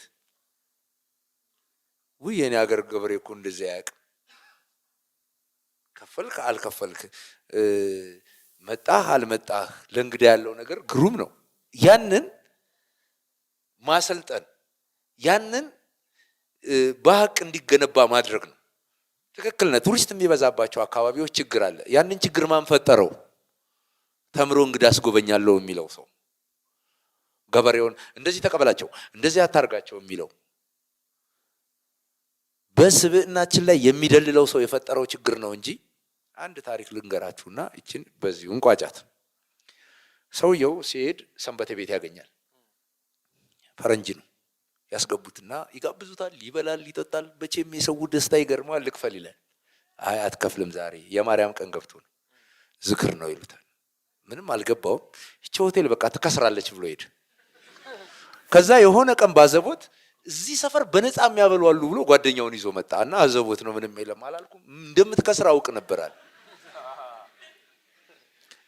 ያቺን ቀኗንና ቦታዋን ልክክ አድርገን ሳይንሳዊ የማድረግ ጉዳይ ላይ እቺ ሆቴል ትከስራለች ብለን ያጅ ስለሆንን ነው እንጂ የሰውን ጉድዊል፣ የሰውን መልካም ነገር፣ የሰውን ቀና ልብ ብናዘምነውና አቢዩዝ ባናደርገው እውነት ለመናገር ለእንግዳ በጣም የተመቸ አካባቢ ነው። ኢትዮጵያ ውስጥ ብዙ ቦታ የሚባል ነገር አለ።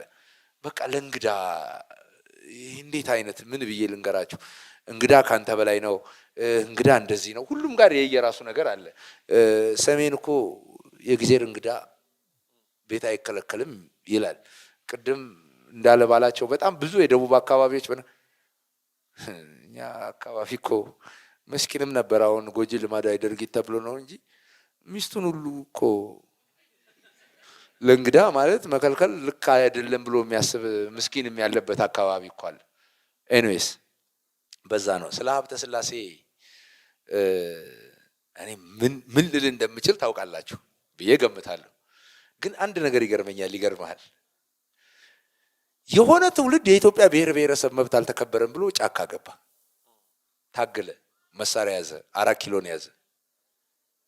ያ ለብሔር ብሔረሰብ ብሎ መሳሪያ ያነሳው 4 ኪሎ ከገባ በኋላ የሀብተ ስላሴን ያክል ብሔር ብሔረሰብን አልታደገም።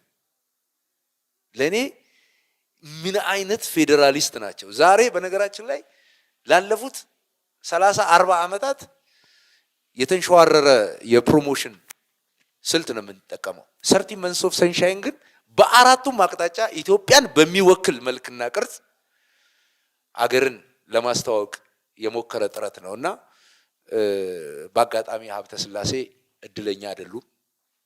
በእኔ ዘመን እኔ ሀገር ላይ ተፈጠሩ እንጂ እውነት ለመናገር ስማቸው በዚህ ኢንዱስትሪ ውስጥ ዛሬ ይሄ ሁሉ ሰው ዳቦ የሚበላው እሳቸው ተገደው ፈልገው ብቻ ደግሞ እንዳይመስል ከዛሬ ጀምሮ የና ኃላፊነት ሰጠናል ተብለው 4 ቋንቋ ትናገራለህ፣ ፎቶ ማንሳት ትችላለህ፣ ስለዚህ ጀምር ተብለው በመከራ እንደሳቸውና እንደነበቀለ ሞላ አይነት ሰዎች ዋጋ ከፍለው ነው ዛሬ ይሄ ሁሉ ሰው አልጋ ባልጋው ነው የምታየው። ከተማ ውስጥ የምታየው የቱር ቪኤት በሙሉ በዛ መስዋዕትነት በዛ ድካም ላይ የመጣ ነውና ዛሬ እሳቸውን የሚዘክር አንድ ነገር እዚህ ሀገር ላይ አታይም። እሳቸውን የሚያስታውስ አንድ ነገር እዚህ ሀገር ላይ አታይም እና ይሄ በጣም ያሳዝናል።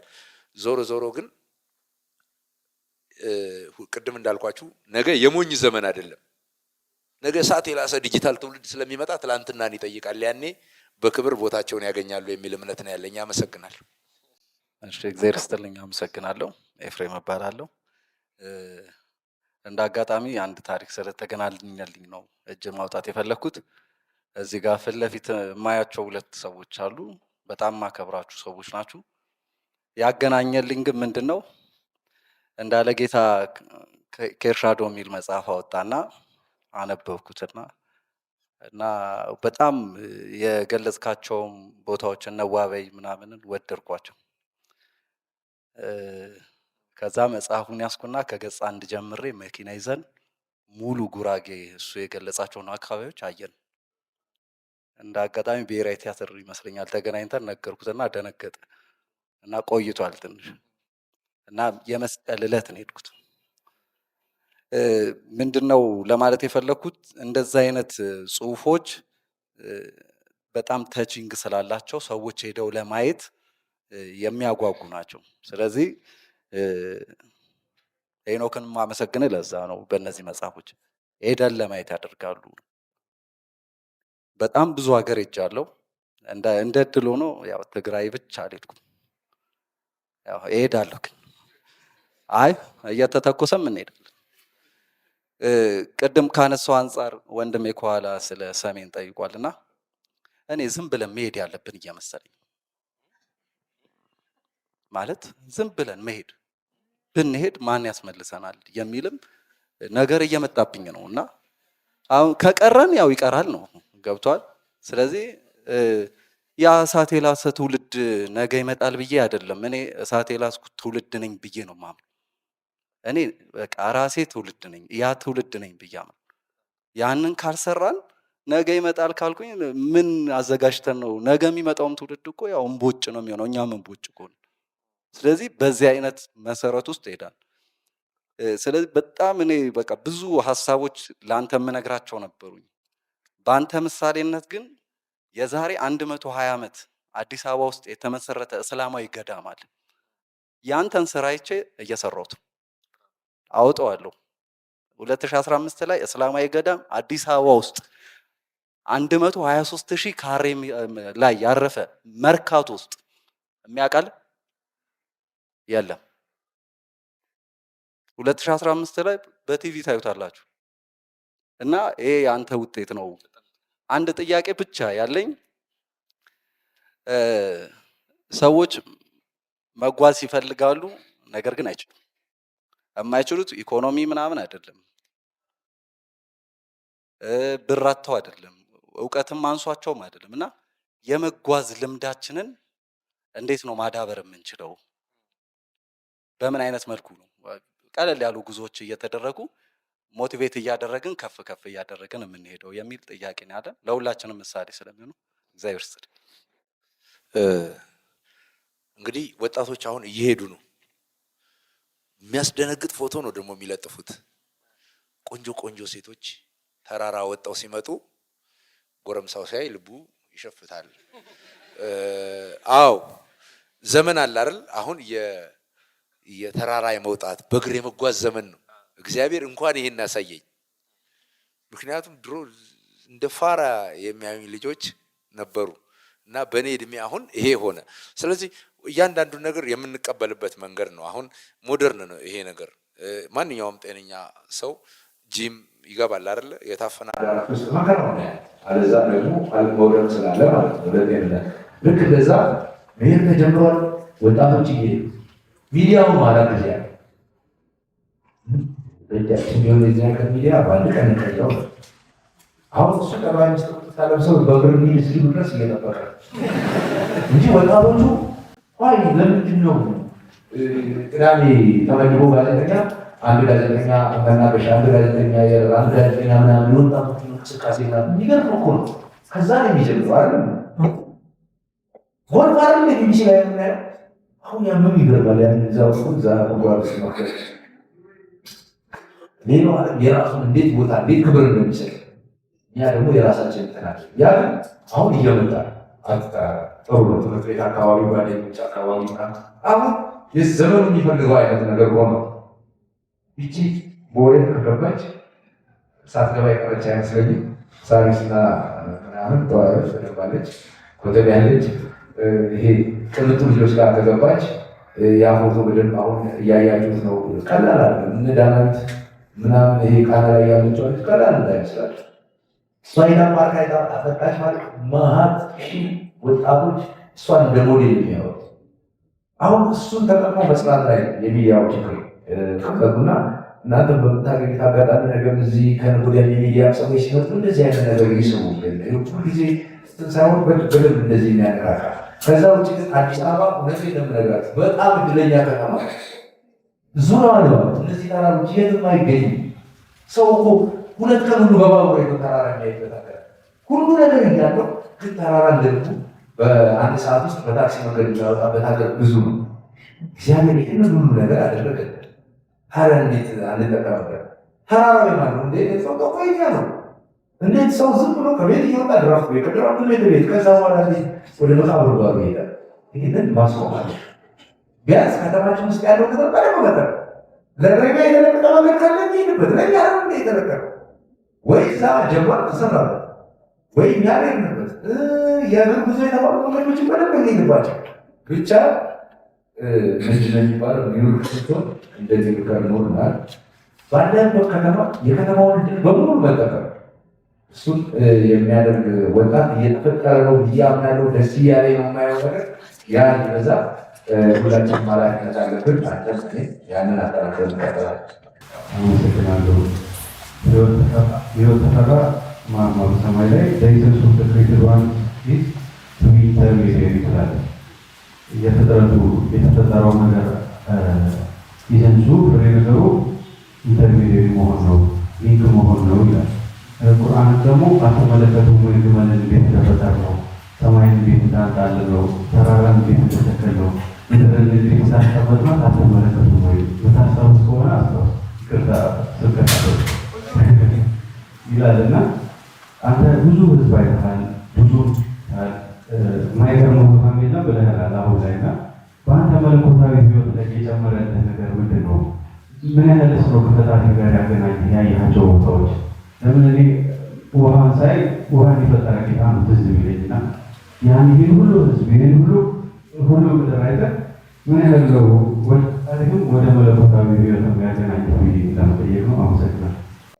ጊዜ እንግዲህ እኔ አስተዳደሪ ክርስቲያን ነኝ።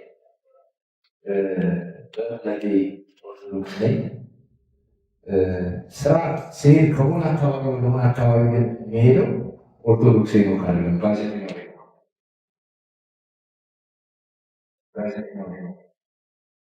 ብዙ ጊዜ ያ ችግር አንዳንዴ ይመጣል ወደ እኔ። ባልደረቦች ልክ እንደኔ ናቸው። ስንሄድ እዛ ቦታ ስንደርስ ያ ቦታ አንዳንዴ ከባድ ነገሮች ያጋጥሙኛል። የሚያጋጥሙኝ ምንድን ነው? ሰዎች የኔ ብቻ ነው ልክ ሲሉ የቱ ጋር ቆመህ?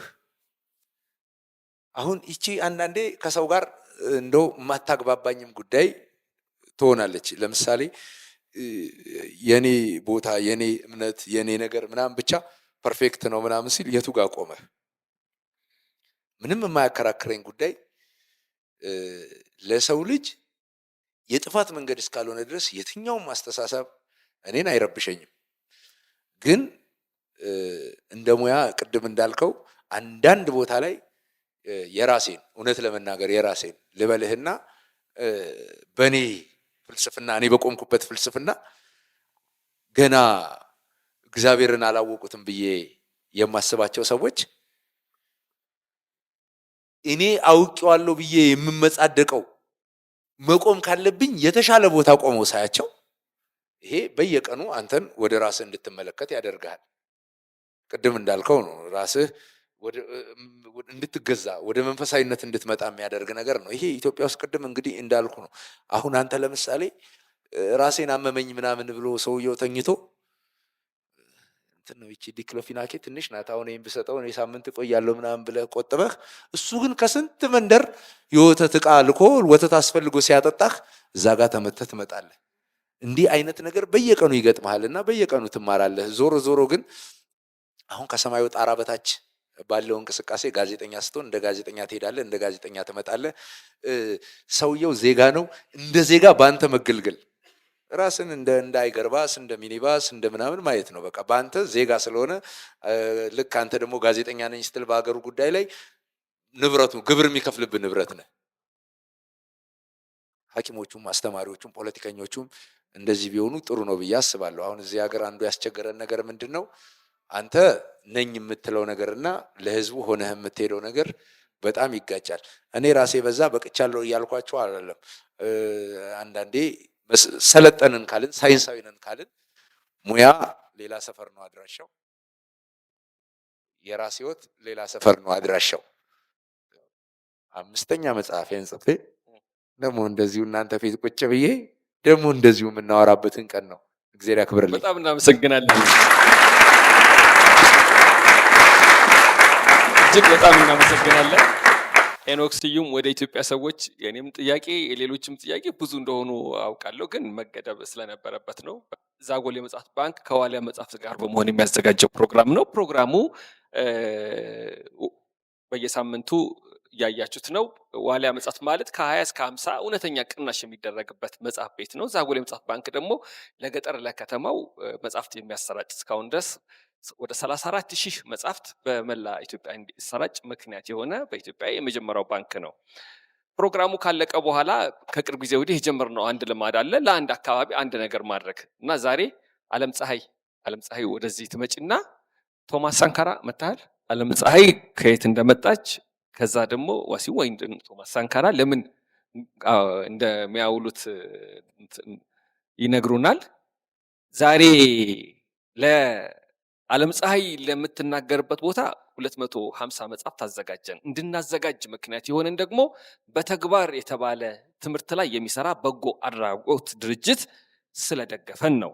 ከነ መደርደሪያው ነው፣ እዛ ጋር በምታዩት መደርደሪያው ደግሞ ምን እያደረጋችሁ እንደሆነ ሳይ በጣም ልቤን ስለሚያሞቀው ነው ብሎ አንድ ግለሰብ ትንሽ ብር ሲልክልን እኛ መጽሐፍ መደርደሪያዎችን ከነ መደርደሪያው ለምን አንሰጣቸውም ብለን ነው። አንዳንድ ደቂቃ ሰጣቸዋለሁ። እንዴት አመሻችሁ? እኔ ሲስተር መቅደላዊት እባላለሁ። እሱ ደግሞ ቶማስ ነው የሚባለው። የተወሰነች ነገር ልንገራችሁና ስለ ድርጅቱ ከተመሰረተ ወደ 10 ዓመት ሆኖታል። ድርጅቱን የመሰረተችው ደግሞ ሲስተር ፍሬህይወት ደርሶ ትባላለች። አሜሪካ ነው የተመሰረተው ድርጅቱ። ዓለም ፀሐይ ደርሶ ማለት የእሷ ታናሽ እህት ናት። በጡት ካንሰር ነው ህይወቷ ያለፈውና የእህቷ ሞት በኋላ ነው አዲስ አበባ ስትመጣ በካንሰር ምን ያህል ሴቶች እየተጎዱ እንዳለ ጥቁር አንበሳ ላይ ያለው ነገር ትንሽ ከባድ ነውና ለሕክምናው ከክፍለ ሀገር መጥተው ብዙ ሴቶች ማረፊያ በማጣት የተነሳ ሕክምናው የሚሰጠው መድኃኒት በጣም ከባድ ነው። የኬሞ መድኃኒት ይሰጣቸውና 2 ቀን 3 ቀን በጣም እያስመለሳቸው ሳር ላይ ተኝተው ብዙ አይነት ስቃይ ነበር የምታየውና በዚህ የተነሳ ነው ይህን የማረፊያ እንዲኖራቸው ማንኛውም ሴት በጡት ወይንም በማህፀን ካንሰር ለሕክምና ታማ ወደ አዲስ አበባ በሪፈር የምትመጣ የክፍለ ሀገር ሴት አዲስ አበባ ውስጥ ምንም አይነት መጠለያ የሌላቸውን ሰዎች ነው ከአስታማሚያቸው ጋር የማረፊያ የምግብና የትራንስፖርት አገልግሎት የምንሰጣቸው። አድራሻችን ሜክሲኮ ነው፣ ፌዴራል ፖሊስ ጀርባ ቆንጆ ግቢ ያለን። እዛ ውስጥ ወደ 15 አልጋዎች አሉን። በእነዚህ 15 አልጋዎች በሳምንት ውስጥ 17ም 18ም ከዛ በላይም የሆኑ ሴቶችን አንዷ ታካሚ ጨርሳ ሕክምናዋን እንደወጣችና አልጋው እንደተለቀቀልን ብዙ ሰዎችን እያስተናገድን ነው። እስካሁን 3 ዓመታችንን በ3 ዓመታችን ውስጥ ከ3000 በላይ ሴት ታካሚዎችን መርዳት ችለናል። ጎንደርም ሌላ ቅርንጫፍ አለን። የድርጅቱ ዓላማ ዋነኛው ነገር በኢትዮጵያ ውስጥ የተለያዩ ክልሎች አሉን። በየክልሉ የካንሰር ሕክምና የሚካሄድባቸው ቦታዎች ላይ ይሄንን ፒንክ ሃውስ ነው የሚባለው ቤታችን፣ ምክንያቱም ልክ ኤችአይቪ ኤድስ ቀይ ሪቫን ምልክቱ እንደሆነ ለማርች 8 ነጭ ሪቫን እንደምንጠቀመው ሁሉ ለካንሰር ደግሞ ሪፕሬዘንት የሚያደርገን ፒንክ ቀለም ነው። ፒንክ ሪቫንን ነው የምንጠቀመው እና በዛ የተነሳ ነው ፒንክ ሃውስ የተባለው። ስለዚህ በዛ ቤት ውስጥ ችግረኛ ሴቶችን በመርዳት ላይ እንገኛለን። በየአመቱ በእነሱ ኦክቶበር መንዝ በእኛ የጥቅምት ወር የካንሰር ወር ተብሎ ነው የሚታወቀው እና በዛ የ5 ኪሎ ሜትር የእግር ጉዞ እናዘጋጃለን። ከዛ ውጪ መርዳት የምትፈልጉ መጎብኘት፣ እነዚህ ሴቶች ጋርም ማየት አብሯቸው አይዛችሁ ለማለት የምትፈልጉ ሰዎች ብትኖሩ ሜክሲኮ ነው ቤቱ ከፌዴራል ፖሊስ ጀርባ። በሚመቻችሁ ቀን የቢሮ ስልካችንን አሁን እነግራችኋለሁ። 0964 76 0002 ነው መጨረሻው። በዚህ ቁጥር ደውላችሁ ፕሮግራም በማስያዝ መታችሁ ልትጎበኙን ትችላላችሁ። በዚህ አጋጣሚ ይህንን መጽሐፍትም ስለረዳን ይህንን የዛጎል ቤተ መጽሐፍት ባንክን እጅግ በጣም ላመሰግን ወዳለሁ።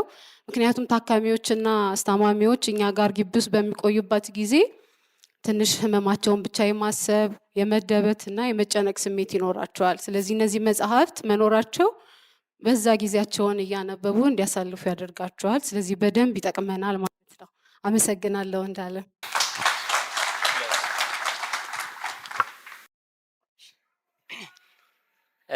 ዋሲሁን እባላለሁ። አመሰግናለሁ። የኛ እንኳን አጭር ነው። እንትን የመጣሁት ከሲኤምሲ አካባቢ ፊጋ ከሚባል አካባቢ ነው። የመጽሐፍ እቁብ አለን።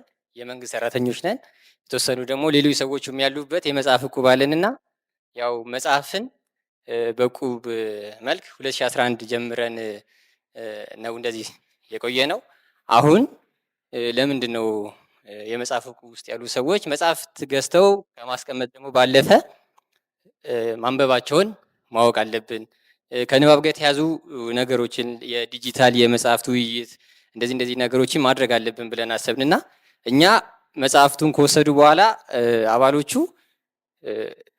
እንደዚህ አይነት ተግባራዊ ሲሳተፉ የምናበረታታበት የምንሸልመው ነገር የለንም።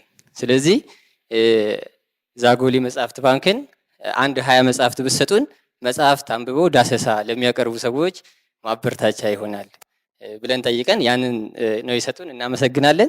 ካልነው ጨምሮ ነው የሰጡን። ትንሽ ለየት የሚያደርገው የኛ እቁብ መጽሐፍት የጻፈ ሰውም አለበት። መጽሐፍት አንድ ገጽ አንብቦ ማያቅ ሰው አለበት። ለልጄ ወደፊት ይጠቅመኛል ብሎ የሚገዙ ሰዎች አሉበት። ስለዚህ ሁለት ጫፍ ያሉትን ሰዎች ለማገናኘት ነው። ሌላው ደግሞ በአካል የማንተዋወቅ ነን የተወሰኑት። አብዛኞቹ የመንግስት ሰራተኞች ሆነን እዛው ያለን ብንሆንም አንዱ ደብረ ብርሃን፣ አንዱ ፍቼ፣ አንዱ ደግሞ ማናቀው ቦታ ላይ ሆኖ ከ2011 ጀምሮ በዚህ የቀጠልንና ይህንን ጥሩ ተግባር ነው ሌሎችን ሊያነቃቃ ይችላል ብለው ስላገዙን ከልብ እናመሰግናለን። ሄኒ እንደምታውቀው እንግዲህ እዚህ ቤት አንድ ልማድ አለ። ከዚህ ቤት ስለምታውቀው እንግዲህ ላንተ አዲስ አይደለም። አንዱ አንተ ጋር የሚቀመጥ ነው ይሄ ማግ፣ አንደኛው ደግሞ እኛ ጋር ይቀመጣል። እዚህ ያለው ታዳሚ ሀሳቡን፣ ፍቅሩን፣ ስሜቱን፣ አድናቆቱን የገለጸበት አንድ ሰሌዳ አለ። እነሱን ወክዬ እሰጥህና የፕሮግራማችን ፍጻሜ ይሆናል።